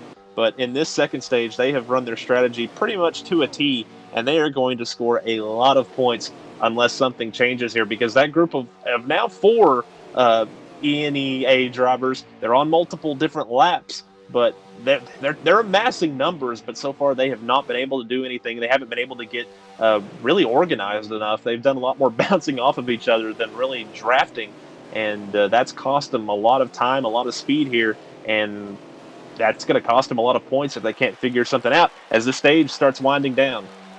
Yeah, stage is winding down. I'll tell you what, J-Mac, are you a back to 09 kind of guy, or the days of EA? I was around in 09, yes, sir. Okay, so you remember how the game used to start up right then? It was like ENEA, it's in the game. So there you go. Yeah. Just think, if that helps you, there you go. EA. I don't know if game. anything will help me with that, but I'll give it a go. But I might just start saying it's in the game in that deep gravelly voice. Those we were might the have made it good days worse. back then. But hey, look on the bright side. At least when it comes to this game, we got Ken Squire announcing the intro. There you go. Yep. Ken Squire announcing the intro. We had David Hoots calling cautions, not season 2, but season 1 for the Pro League. Many NASCAR people have been affiliated with Heat 4 and Heat 5. I'm still waiting for those ever impressive tools to come on out to where we'd have a running order while we're watching, and lap counter and all that was promised in the trailers. And each time I ask, they say, oh, it's in QA. Well, QA is probably going to pass it by the time the next game comes out on the new engine, and then who knows what we're going to see. But I digress. I second that pretty much. Yeah, I was really hoping for a ticker and lap counter. I've always said that. We'll see what happens. Whenever the next NASCAR game comes out in 2021, I am hopeful that that comes out on the Xbox Series X and is met for that design. And if it is, I'm going in on that. Well, me personally, and I don't know about you, J-Mac, but I've got an Xbox One X. It does the job for me. I'm fine with everything we've got, and NNR right now is fine with everything they've got, as they just came across the line that time. There were 3 laps remaining, so 3 more laps until the 14 of a more smoke, if it stays the way it is right now. Getting a huge shove from the 48. He's going to see that first. He's going to see that green and white checker first. Question is, who's going to be behind him, and how are they going to line up? 41 car guy in the grass there, excuse me. Sorry to interrupt you there. Yeah. Him and the 22 made a lot of contact there. I was kind of wondering if these drivers, if pride would kind of come to the forefront there, and if we'd see some of these NNR guys try to race it out a little bit. And we saw them a couple of them lean back and try to make a run, but nothing really materializing from it. The 22 tried that entire stage to try to gin something up, but just didn't have the numbers. And I'm pretty safe to say that was a dominating stage for NNR. And now with a bunch of ENEA off the lead lap, they're not in a good position here to score a lot of points in this third stage. They're going to have to they're going to have to do a lot of work if they're going to make up that gap that was just amassed and win this round. Absolutely. I apologize for being off in the lap count, guys. I forgot. I've been riding along with the 9 of Shotgun for laps and see what was going on with fuel and whatnot, and he was a lap down. So unfortunately, I was a lap down. But now I'm right where I should be. I'm going to get back up with our control car. Got the 48 of the Aviator, last season and the season before's NNR Cup Series champ. So old Mr. Two-Time there, he's going to go ahead and be able to fill that hole right behind the 14 of a more smoke. I know the kind of equipment that both of them have. 48 waited until after he passed the start stripe to go ahead and change lanes, so it was completely legit. Behind them going to be the double O of NNR God Power, or NNR GP. Top line starting to form up a little bit, all behind that 14. Bottom line, this time they've got the less numbers here, J-Mac. Aggressive move by the 41 to take it 3 wide up the middle. The 24 and the 5, 2 NNR drivers leaving a lot of room there for the 41 to make it. The 3 struggling to hold that line, bounces off the 24 and the 5. The 5 of Parzival is going to get the worst end of that exchange. just to, if you're gonna stick it up the middle, you gotta hold that line. And the 3 kind of got behind in the steering and started bouncing off of him. But he's gonna end up the farthest up of those ENEA drivers as they're working their way forward. But it looks like the 41 and the 48, the 0 and the 43, they get together. They're trying to check up, and that's gonna cause a big wreck in the back. Yes, 17 of ENEA knockout definitely went around. I see the 43 of Rowdy, I believe, back here as well. So we'll see if they're racing it back to the line, or if they say, oh no, it didn't block the track, or whatever the caution rules are for Daytona. Kind of drawing a blank right now. So let's see if they start blowing it down. Yep, they are coming out. They're wrecking after the yellow. Big wreck. Either our pace car needed to get out there a little quicker, or they needed to go another lap around before merging with him. But a big wreck coming to the pace car. But that entire accident, the yellow flag came out because, just like in stage 1, the NNR drivers moved to that outside line, checking up to try to move to the back of the pack to save some fuel, and just a little bit of contact got in the wall, got thrown off of that wall, was, I believe, the 43 car in the 00, and that's what started that entire accident. So just a strategy gone wrong, kind of like in the first stage when we saw the 42 get up there. He went from first to dead last out of the pack. Once again, unlike stage 2, strategy kind of biting NNR in the butt there in this stage. Well, I'll tell you what, the Dohar has not done anything nice to this good humor Camaro. It looks like he just got done with 100 laps at Bristol. He's not in good humorous spirits, I can tell you that. But that's all right. Everybody filed up behind this ZL1 Camaro. They're going to go ahead and get ready to come on down pit road. I would imagine that most would come, but we'll have to see. Definitely see some guys staying out. I'm going to guess it's going to be the guys that were one lap or more down. You can almost guarantee, that the 9 of Shotgun will stay out. He's either going to be the first car one lap down, or he may take the wave around, especially since we've only gone a lap. Well, that wreck coming to the pace car definitely changed some of these drivers' strategies here. They're going to have a lot of damage to repair that they weren't expecting to, and that's going to change everything. Probably going to take 4 in fuel anyway, just to make sure you're full on everything. You got to repair damage. You're probably going to come out in the back anyway, so might as well get everything, make it as fast as you can, give yourself some options as this race goes forward.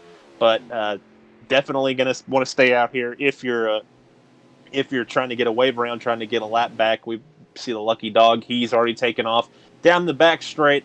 So I believe the 41 car is going to be your leader here. And it's looking like a very ENEA heavy front to this group here. They're going to try some strategy, try to choke up these NNR drivers and try to score some points. That's one way to make up the gap, is some aggressive strategy. And here early in stage 3, they're already employing one. And I like this call that ENEA is doing with some of their leaders staying out, because remember, we got one stop left to go. These other guys behind are just topping off on fuel. They'll be able to come in about 2 laps later than what these guys that are staying out would be doing. So right now, I could see it possibly in favor of the leaders right now, ENEA, but at Daytona International Speedway, anything can happen at the World Center of Racing. We haven't seen anything yet, and it's just the beginning of stage 3. Right, and we're going to see the guys that were a lap down or more come on down pit road, and you're starting to see quite a few. And I'm thinking that this isn't just the cars that were a lap down, such as the 9 of Shotgun, but the 78, he was actually sitting in P2. He's going to come on down pit road. You saw the 24 of Coey come into frame. He's going to come in and top off. So now, Mac, the question is going to be, who's going to be able to find each other on track, or are you going to find yourself intermingled with ENEA versus NNR right there on track, mixing it up side by side, or now nose to tail, where they were lined up almost team for team?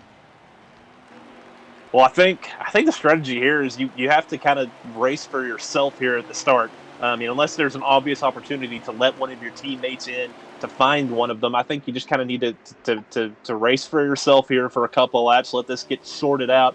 Let everything get straightened out. Run your strategy, run your race, and then once everything kind of gets single file spread out, you kind of figure out where all of your teammates are, and you're not trying to make crazy moves on that are choking the field down or putting yourself in a vulnerable spot. Then you can work your way to your team. But I believe with so many drivers pitting that second pace lap, I have to imagine there's going to be a lot of fuel saving. So these drivers up in the front, I have a feeling this is going to be a very slow pack. I don't think the pace is going to be very quick this fuel run here. If I had a guess, that's just a hunch I've got. But I imagine these leaders are going to be choking the field down, and these drivers behind are going to be trying to choke off of the field to keep that fuel mileage up. Well, Justin, we are racked and stacked back up. We're going to see if that Good Humor 88 driven by the one and only JRM Dohar, it looks like he is going to stay out one more time. They may be trying to get the field stacked up just as it's supposed to be, and the 41 and the 14, so it's going to be the 41 of ENEA on the bottom, 14 of More Smoke to the outside. So it's NNR outside, ENEA inside. We've seen the inside be more dominant. This might be what helps ENEA gain just a few more points depending on what happens here in the rest of this race. Absolutely. This is a little bit risky that Justin Helton's pulling off here. But when you think of it again, he's got his teammate of Conman behind him on the inside. So they'll be able to work together. And I guarantee you this, when we go back to green, that 41 and 22 are not going to be giving More Smoke any room to get down to the bottom line, because that's where you want to be, obviously, at Daytona. And I'm also looking at that 12. What kind of move is he going to make on the 14? The 12 and the 17 are two more ENEA drivers. So what kind of moves are they going to pull on this 14 car to try to put him in the sucker hole, put him 3 wide? More in a very vulnerable spot here at the start of this run, and not really liking that position. He's in the already at a detriment spot in that outside line. Plus, he is surrounded by zero friendlies. We have to go back to Parzival in the inside of third row before we find a friend. Now, I know that these guys can't cross, they can't change lanes before the start stripe, which isn't really much of an issue here. It's not like Talladega where the start-finish line is a little bit further down. I know More Smoke drives with one of the G920s, and he's got himself a great shifter. J-Mac, you know just as well as I do, with the Fanatec equipment that you race with, those shifters easily give you about a tenth in the bank. We'll have to see what kind of start a More Smoke gets, or is the 41 gonna get a great lead himself? But here they are, back under green, Marty. 41-14 staying side by side, right along with the two Penske cars right behind him.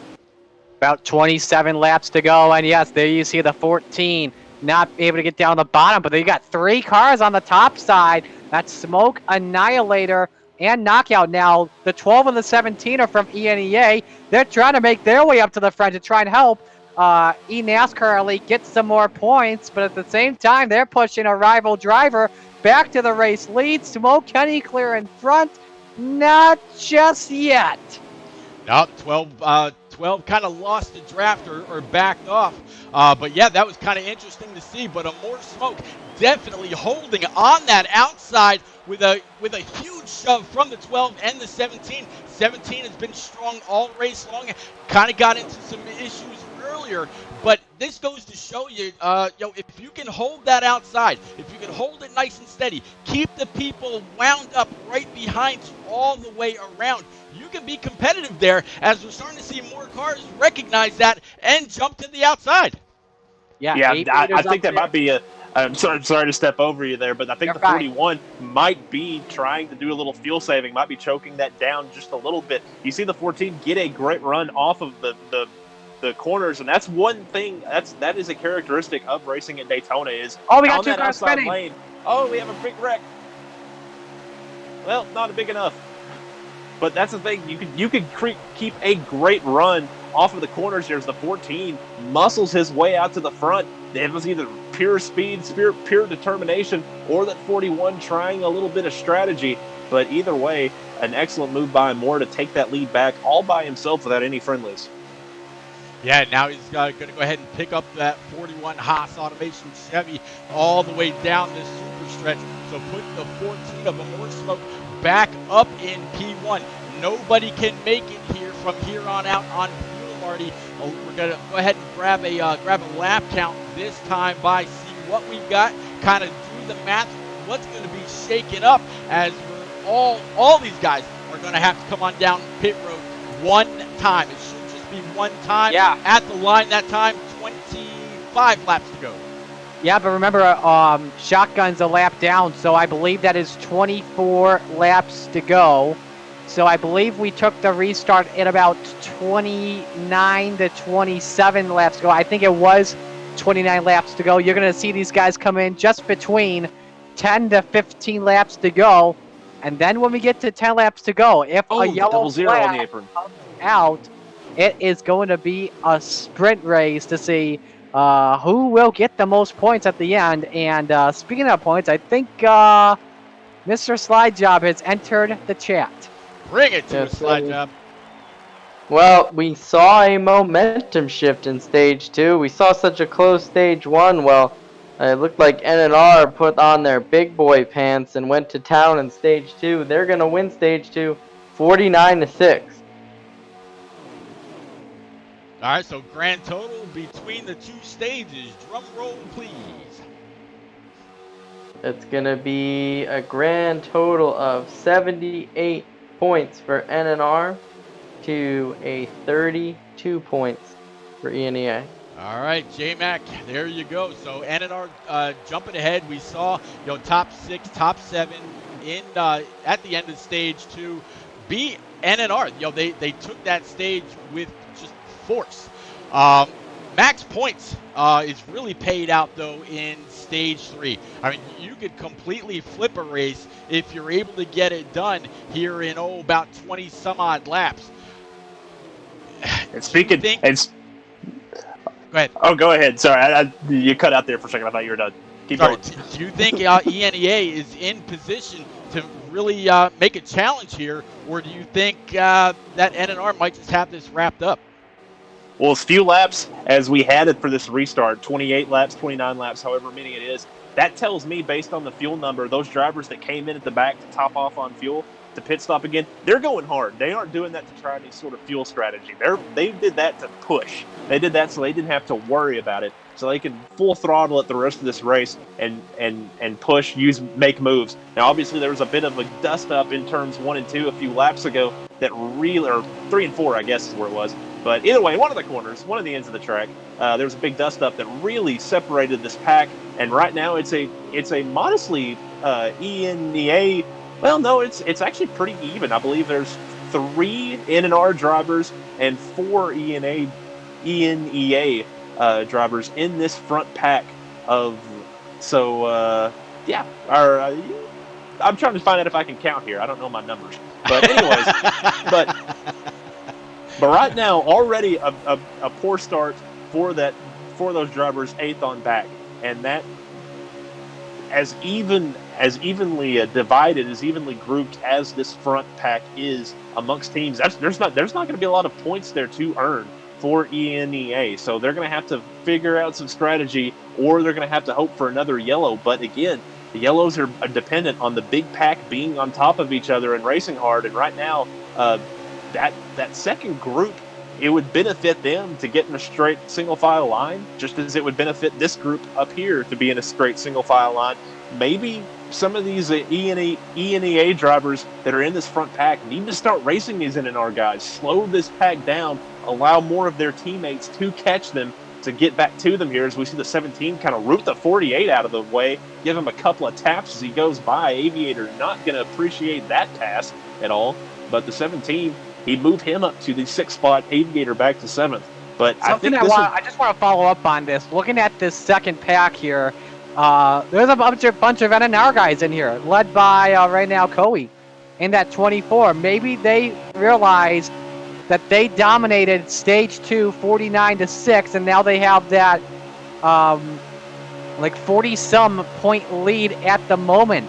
I think right now they're just being conservative early on before pit stops, because they don't want to risk wrecking their cars after what happened in stage 2. If you wreck that car, you're falling way to the back of the pack, and it could spoil the hopes of advancing to the short track round, the quarterfinals, without a wild card spot. So we'll just have to see what happens. After we have pit stops, it's going to give us a clearer idea of what's going to happen in these final laps of the race, unless a yellow comes out. And I think we're in that range, that if a yellow does come out at this time, this could be a sprint race to the end. And we saw that in the eSpark versus OMA race last week. Well, Coey was one of the ones to come on back down pit road to top off. So Coey, like J-Mac was just saying, he is out here. He knows he can go full bore. He knows, just like everybody else, they can, if the guys behind him made that same choice, went on down pit road a little bit later, topped it off, going to go a little bit further. One lap under pace, it's not a whole lot, but it's something. I can recall a couple races ago during the FFL Showdown, the guy actually ran out of gas coming across the start stripe. So that could be what helps them. If the least amount of fuel that you have to take, it's going to keep the car lighter, the more speed you're going to have. But J-Mac also talking about these guys getting lined up. To quote Frozen, and we were going to kind of talk about her a little bit, she'd be like, man, these are a bunch of wiggle wagons, like some white windshield wipers going, as these guys are all over the place coming through the corners and down this front stretch. Nobody really holding a steady line. You can almost tell the difference between the guys that are on the wheels and the guys that are having to tab constantly on a controller. Yeah, and just a quick note before I get to that, the 41 running up front, running in the second position, he actually had to pit from that group. So move him back. He's going to be a lap down as he is coming off of pit road just now. So a change up front. ENEA has lost another driver up in that front group, so that's more points down the drain for that team. But like you said, all these drivers trying to stay together. These two packs, as Frozen would say, you could cover each of them with a blanket. Just trying to work together right now. Not really any aggression, but I really think if you're in that front pack and if you're confident with fuel, if you're one of those ENEA drivers, you need numbers up there. You need numbers up there. So maybe this would be an opportunity to start getting aggressive. But as we say that, it's 4v2 right now. The NNR has the advantage over them in that front pack. So they're in a box right now as the 48 might have gotten a little lag from the 17 or so as he went to underneath the yellow line. But just not a great position to be in as stage 3. Coming up to that middle point where these drivers are going to pit, it looks like they're signaling now. You called it right on the money. J-Mac on the spot, we'll say. How's that? But yeah, Leaves Justin out there saying, go J-Mac. Good to see you, Leaves. Thanks for checking in, sir. I want to thank just about all 30 of y'all that have been here. The highest we've been, I think, tonight so far, about 32. And these guys have definitely put on a race worthy of your time to come on out and catch it. Again, if you don't already, please make sure you smash that follow and subscribe button if you can. A little bit of contact coming to the start stripe, a little bit of aggressiveness. We'll have to see how that plays out. Maybe somebody got forced in a little bit too fast. Black flag might fly for at least one or two good drivers. Yeah, the 48 looked like behind that pack was got into the, maybe locked them up, got a little loose, had to get it and kind of drove into the pack a little bit, but might have gotten some help, not really sure, but it looks like all these drivers are going to get out in due time, so no penalties. It looks like everyone good and clean, and they're going to stay green, but the 17 of ENEA, not a knockout, not in a very good spot here. The 22 also lost a bunch of positions. Your front 4 are NNR drivers, so once again, this everything coming up, no name racing, as this race is winding down. They hold your top 4 after this cycle ends. Oh, the 17 got the pothole. 17's had a hard luck coming following that yellow line tonight. It's the second time that he's hit that bump and kind of up the balance of it. But let's see. Right now, it's showing the 78 car in the lead. 78 car is actually on pit road, so he chose to pit one lap later. 48, 42, and other company. That's going to be your leaders as they're going to come flying on by the exit of pit road. Keeping an eye on those guys down on the apron. That's where they need to stay in order not to have to serve a pass-through penalty. Put the 48 of the Aviator back up to P1.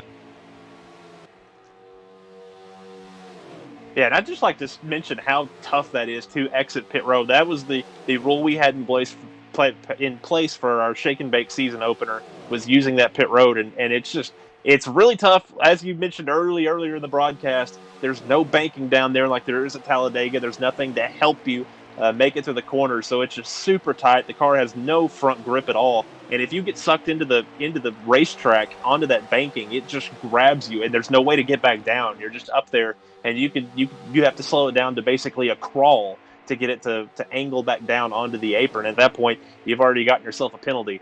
So a really, really strong job by these drivers to we've seen so few issues. Really, really proud of all these guys to pull that off, because that is not an easy ask of these guys who are used to merging immediately out of pit road and kind of forcing everyone else to use those upper two lanes to get around them. Well, I tell you what, every single one of these drivers, the 14 of Amore Smoke, the 5 car of Parsable, 42 is CGMX Rose, and the 48 of the Aviator. All these guys racing with some kind of a wheel, whether it's a Fanatec, a Thrustmaster, or a G920.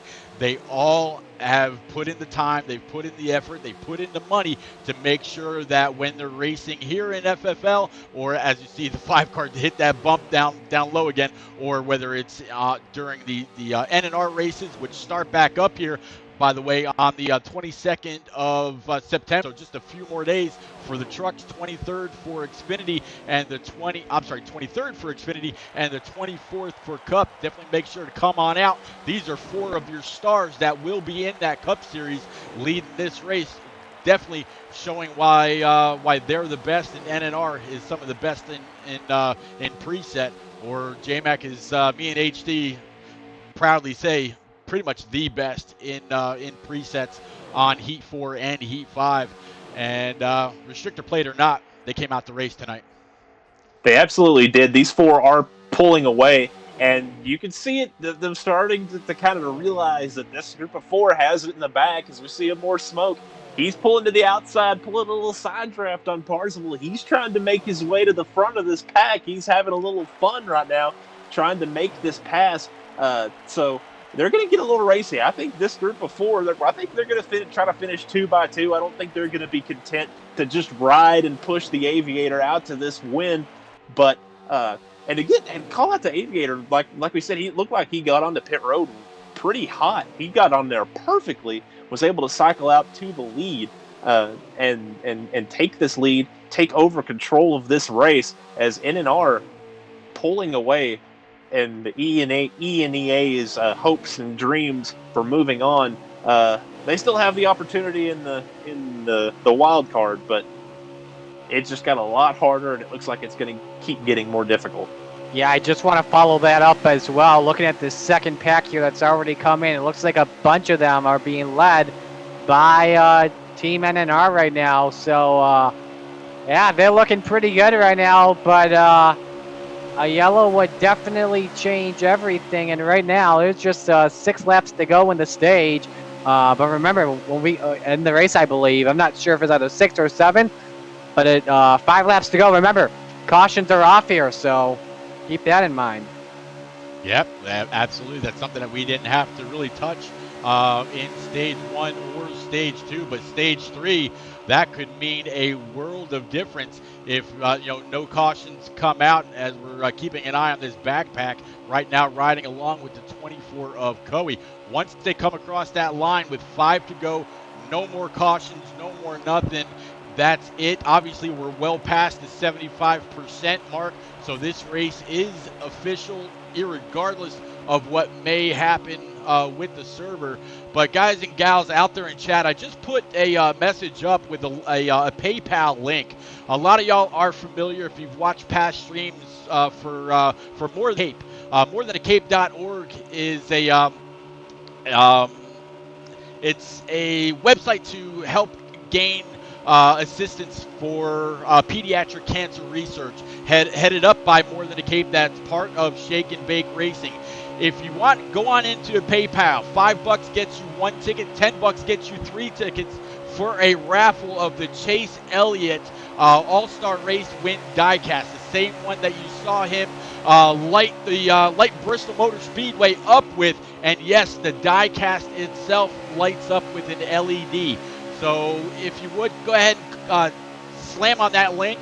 Go on over, purchase your raffle tickets. It all goes to show support for pediatric cancer research. Go to morethancape.org. You'll find out more and more what that's about. Cape, I know you're out there. Thank you very much for all you do and all you have done. We're all still racing here, buddy. Yeah, an interesting moment for this lead pack here. That's actually the 51 of NNR SWATs that they lapped. So a friendly car out there. The 48 got right to his bumper. The 51 took a hard right to that outside line. Let them go by. Let them maximize their speed. So once again, everything coming up. The 51, he looks content to just hang off of this pack. I don't think he's gonna do anything to manipulate this race amongst these four up in front of him, even though they're all on the same team. I expect them to have some fun here, even though they're coming up on the 2 car to lap him. The laps are almost wound down. Yeah, this time across the line, I think we're going to see, as Marty would say, the popsicle sticks, I believe. Right, Marty? Popsicle sticks right in the air. And, the 42 used it. He used the 2. The 48 went to pull him around, and the 42 snookered him. The 48 thought he was just going to push him, and CGM Rose was like, "No, sir. The 2, he's a lap down, but he's being aggressive, trying to get up amongst them, but moves CGM Rose to the lead in the 48 of the Aviator after dominating a lot of this second half of the third stage. He's back and forth now."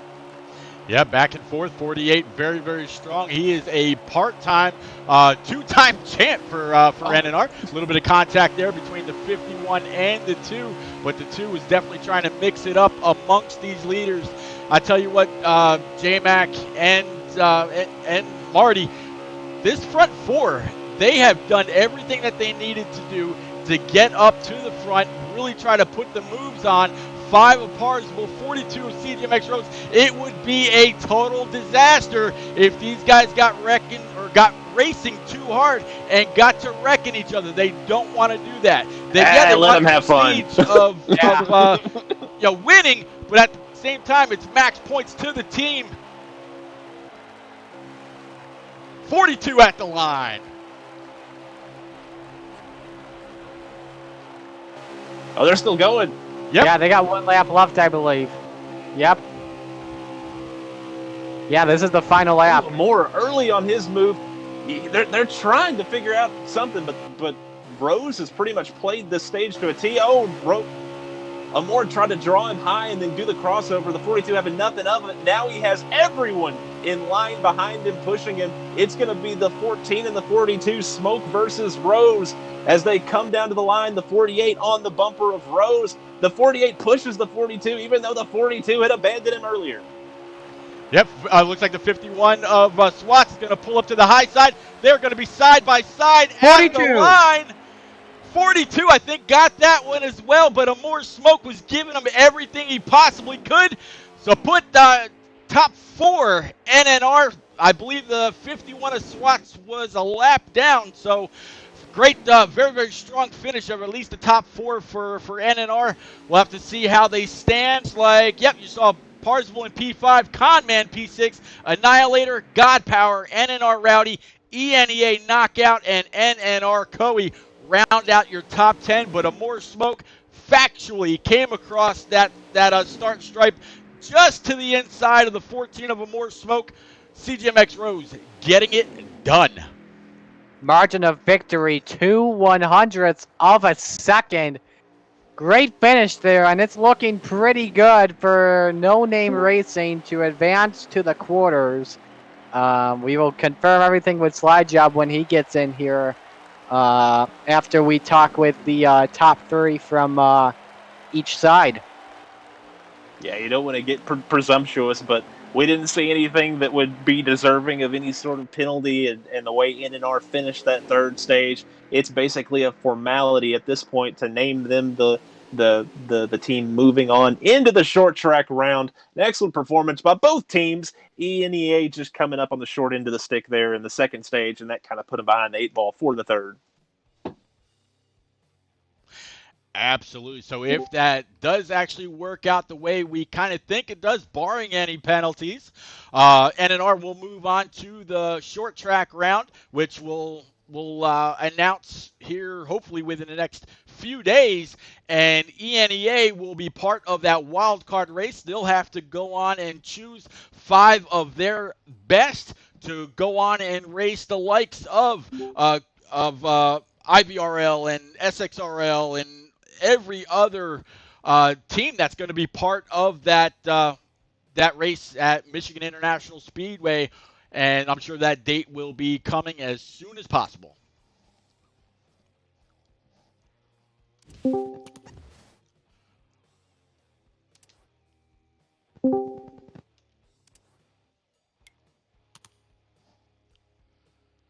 All right. We're going to bring you back to our rosters one more time, kind of introduce you to, again, who you were just out there keeping an eye on. But again, hell of a race between ENEA and NNR. Phenomenal driving by all, but in the end, the top 4 of Parzival, Amore Smoke, the Aviator, NNR SWATs, I believe, was just a lap down, and one other right there really pushing and shoving to get it done. And they didn't want to race. They didn't want to finish that nose to tail, J-Mac. They wanted the pride of actually going ahead and winning that race. Yeah, that's what we were discussing there. Is the laps were closing down, and you could see the 14 of Amore Smoke leading onto that outside of the 5 of Parzival, and you kind of figured that they were going to get racy. They were going to try to have a little fun there at the end amongst teammates, try to take home that victory, and it all started when they lapped that 2 car. The 48 stuck out there just a little too long. The 42 took advantage, and from there the race was on, and it provided one heck of a finish. Absolutely. Rock NASCAR, thank you very much for coming out and hanging out. Absolutely appreciate it, sir. Make sure that everything gets well put to use. In fact, I was just talking about that with you last night. And also, everybody, welcome Rock NASCAR, one of the newest streamers here on Heat 5.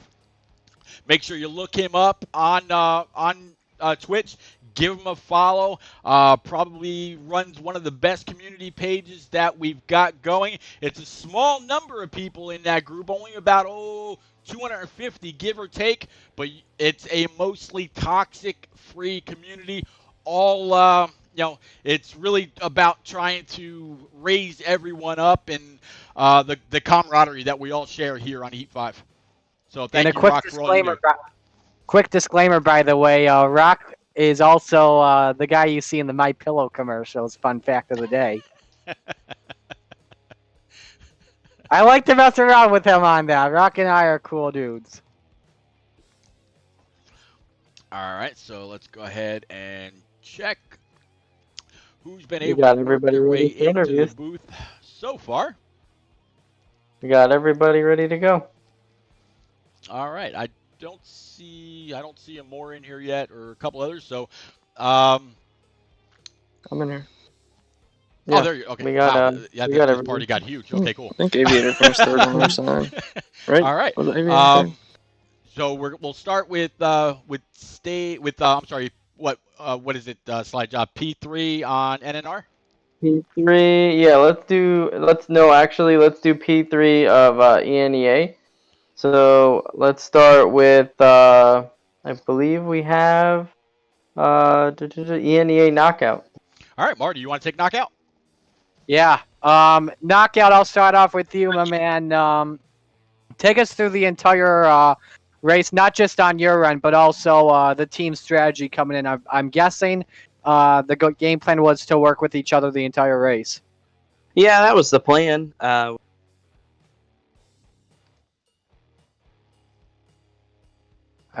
think we still have Knockout. I don't know if he just lagged for a moment or not.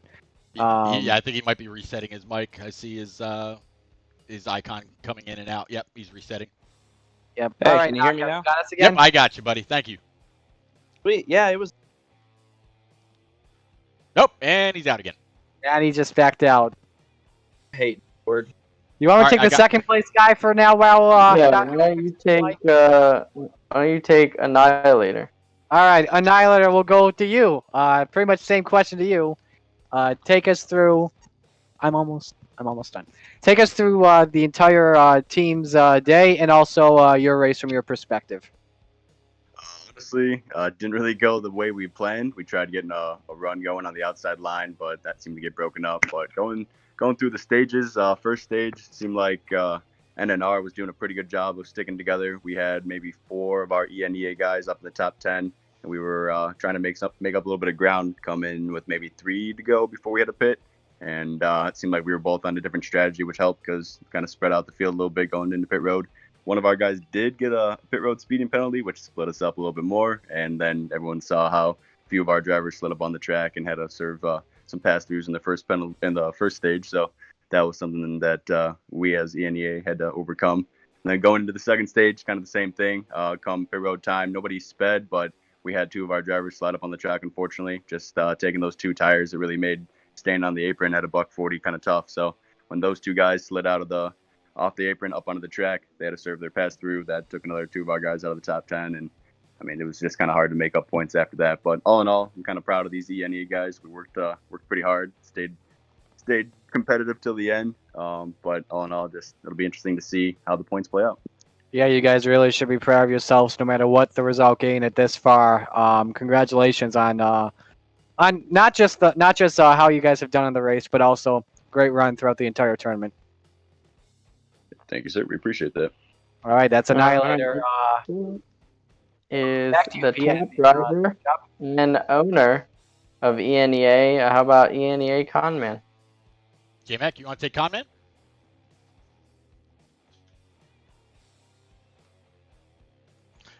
Looks like J-Mac might have stepped away for a little bit. It's been a little bit of a long race here. Oh, no. Hey, I'm here. I was muted. All Sorry. right.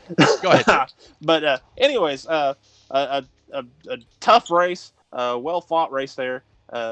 First stage seemed to go almost like maybe not to plan, but it went well, kept it even, and then second stage, the wheels kind of fell off a little bit and put y'all behind the 8 ball for that third stage. Talk about your race and what the plan was for that third stage to try to make up some points and how it worked out for you. Yeah, I mean, to be honest with you, tonight, nobody really knew how it was going to go. There really wasn't much planning involved other than we want to work with our teammates, obviously stay on the same pit strategy and whatnot too. We had a decent stage 1, kind of like Annihilator said, had to overcome some penalties and whatnot, and stage 2. And then stage 3 was kind of just, go after it at that point, right? NNR's got some great drivers. We were doing everything we could to keep up with them, while also entering and exiting pit road altogether. So, I don't know, mentally drained after that one. A lot of stuff going on during the race. It was tough to overcome, but, you got to make with what you have. So, And a mentally draining night, but still a well fought out race. And congrats to you guys and your team for sticking in there and making it a fun race for us to watch. We definitely enjoyed watching y'all run and congratulations on making it this far in the tourney and we'll see you in the wild card, I guess, where y'all can put on a show. Yeah, absolutely. Appreciate you guys. All right, next up is going to be P3 for NNR Parsival.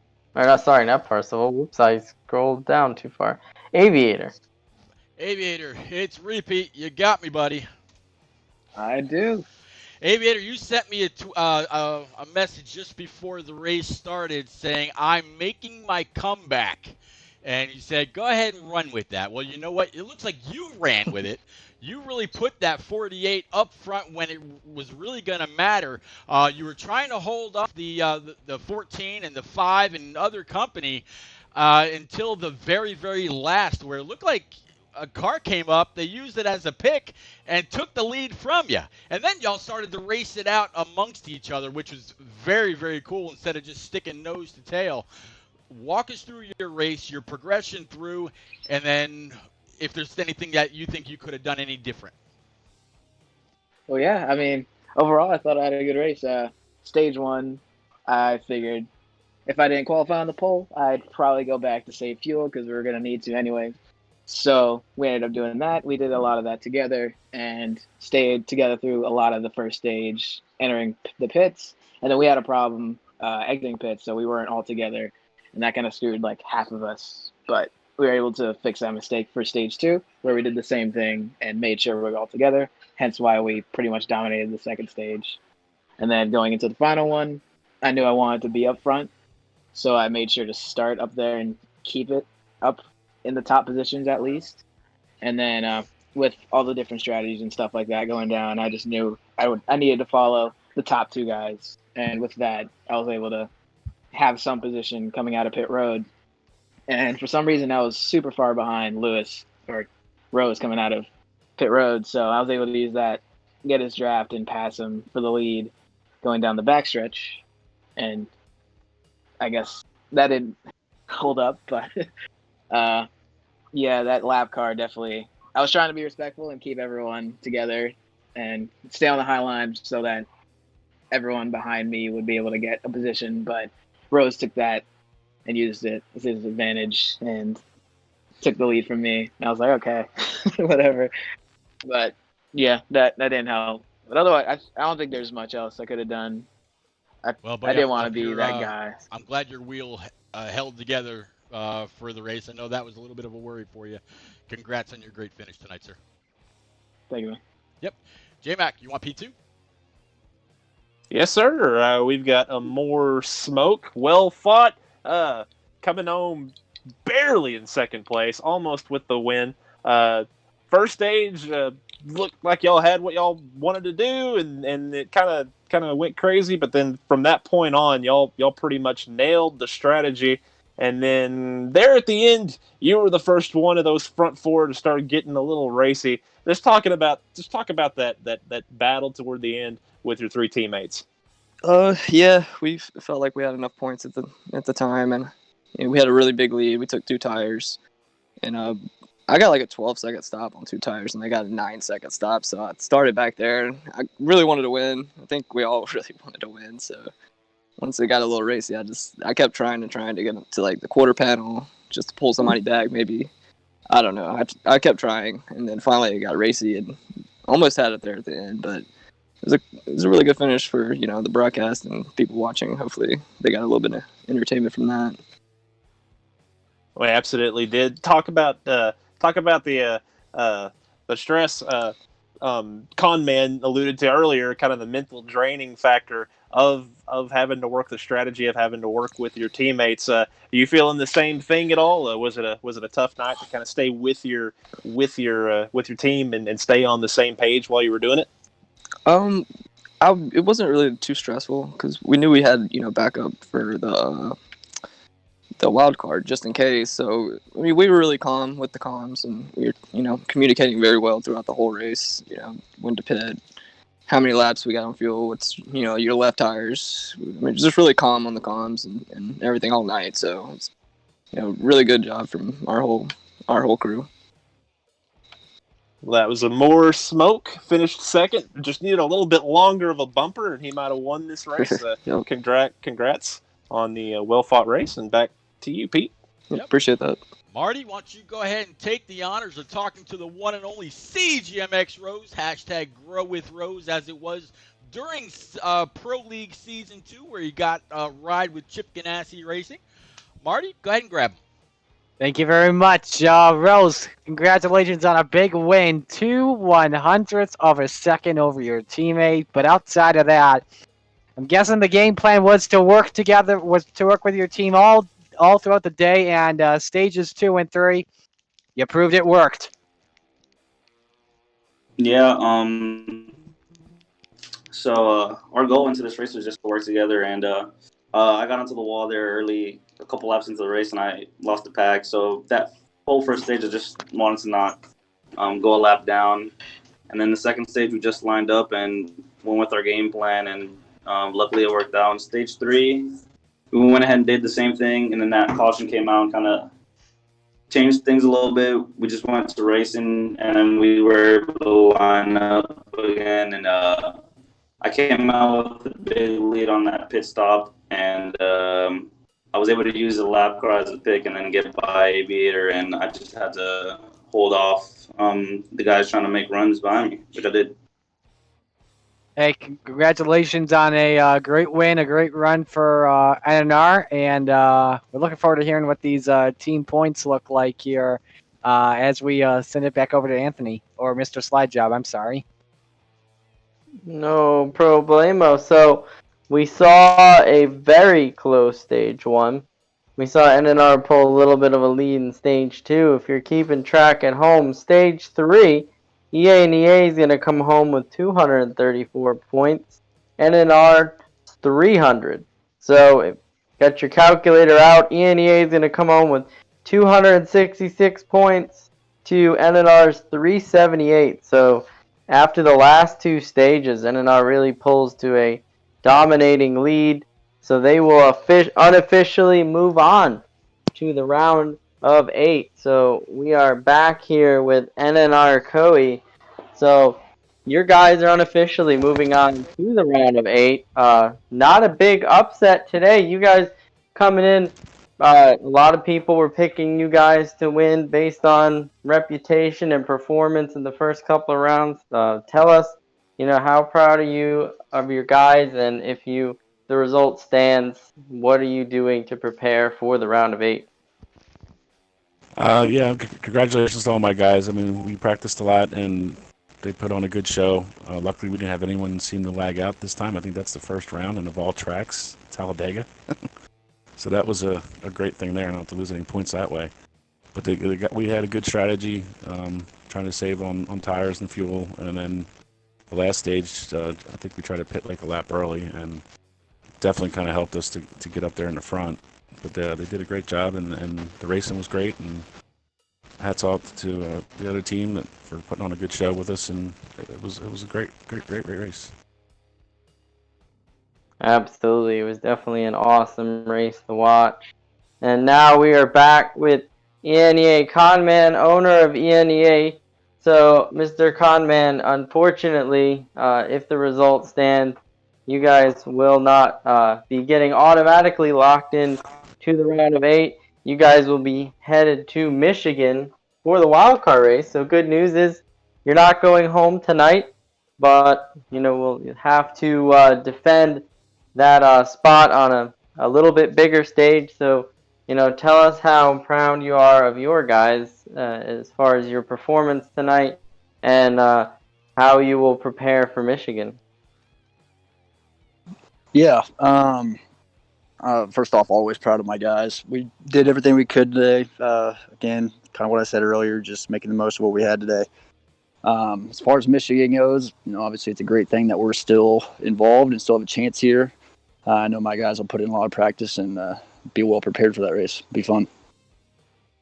Absolutely. And another question that sure is a lot of fans' minds tonight is, a little known fact by a lot of people in the community that ENEA was actually at one point the ARCA series of NNR. So what was it like, growing and then coming back to take on one of your old affiliated leagues and see what you guys got?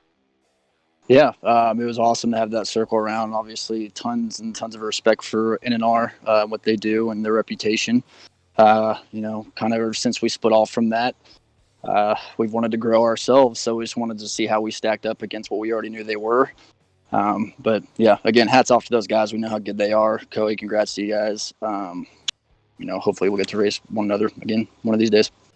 Yep, thank you. Absolutely. Good racing with you. And I'm sure It is good to know that you guys stacked up very well against one of the powerhouse teams out there. So you definitely have a ton to be proud of, especially developing on your own. And my last question for you tonight, we asked all the other teams going to the wild card round, give us a preview of maybe, who that 5-man roster might look like going into Michigan. Obviously, we'll have the one and only shotgun there. Obviously, myself, I'll probably be there as well, knockout. And then the others to be determined. We got a lot of good drivers. We'll make sure we do our due diligence of selecting the right ones. So, gotta put on a performance there, and we'll make sure we're prepared. All right. Well, stay tuned for that, folks. You'll see these guys back in action, assuming everything stays where it is at Michigan. So that wraps up round 3. We will be not, going too far away because actually later this week, in the next day or two, we will have the wild card race. We are not waiting around. You will see 25 drivers, 5 hopeful teams try to make it into that last spot in the, or second to last spot if you don't count the fan vote, the last race-in spot for the round of 8 to take on the bye team, Shake and Bake, from round 2. And then we will be having the fan vote, and we'll release those details coming up soon for that last spot. But please stay tuned for details. Watch the NASCAR Heat pages for information on that wild card race coming up at MIS. And I'm going to send it back up to the booth for their final thoughts. All right, thank you very much. Definitely appreciate it, Slide Job. Well, J-Mac and Marty, man, we saw another great race to wrap up the restrictor plate round here at Daytona, featuring NNR and ENEA. Both teams definitely put on one hell of a show. First round was like 29-26, so we all were talking about what was going to be a very, very close race, and it was completely. I'm definitely glad that both of y'all were here for the ride. Frozen, if you're out there, if you kind of caught any part of this, maybe watching a little bit on your phone every now and then while you're out, celebrating with your family. Well, we're definitely missing you, thinking of you. But J-Mac and Marty, one hell of a race, fellas. Absolutely, that was a blast to watch, and glad we got to have a little photo finish there at the end. I kind of figured that was what was going to happen, knowing how competitive some of those guys are, and that was a fun finish to see, and to watch ENEA out there for the first time. I've raced with a bunch of NNR guys, and I've watched some NNR, but I've never gotten to really see ENEA, so that was a pleasure to see them race and run, and enjoyed covering them. Yeah, I did too. That was a good stage 1, but NNR just completely kicked butt. They turned up the afterburners in stages 2 and 3 and got it done. And Slide Job, I think you said that NNR got 378. I believe so. Yeah, unofficially. So that would be. So looking at the scores, so that'd be 2 higher than what eSpark got in the short track. So unofficially for right now, we'll get it confirmed in the Discord. But this would put No Name Racing at number 1 in the rankings for right now. But we'll just have to see. But congratulations to No Name Racing. Congratulations to ENEA on what they done in the tournament. I'm looking forward to this wild card in a few days. Absolutely.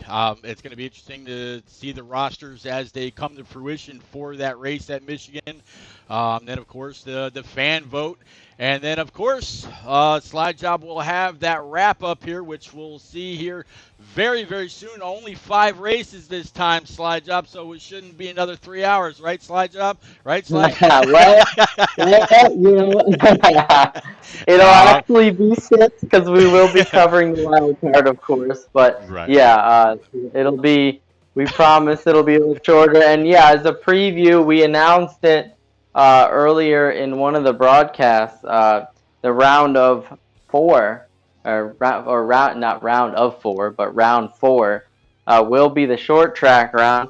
And yes, we have handpicked the tracks just based on fans and, showing a good race and the fact that we are in Cup cars. What better track than to go to Bristol, Martinsville, Richmond, and Iowa? So, four fantastic tracks, four highly competitive, 3 Cup, 1 not Cup, but we've seen in past experience excellent races happen there. So you will see these 4 tracks in the next round. Will be fantastic. Who will get those? We'll find out. You got it. Well, one more time for me, thank you all very, very much for hanging out, chatting it up, and keeping us busy.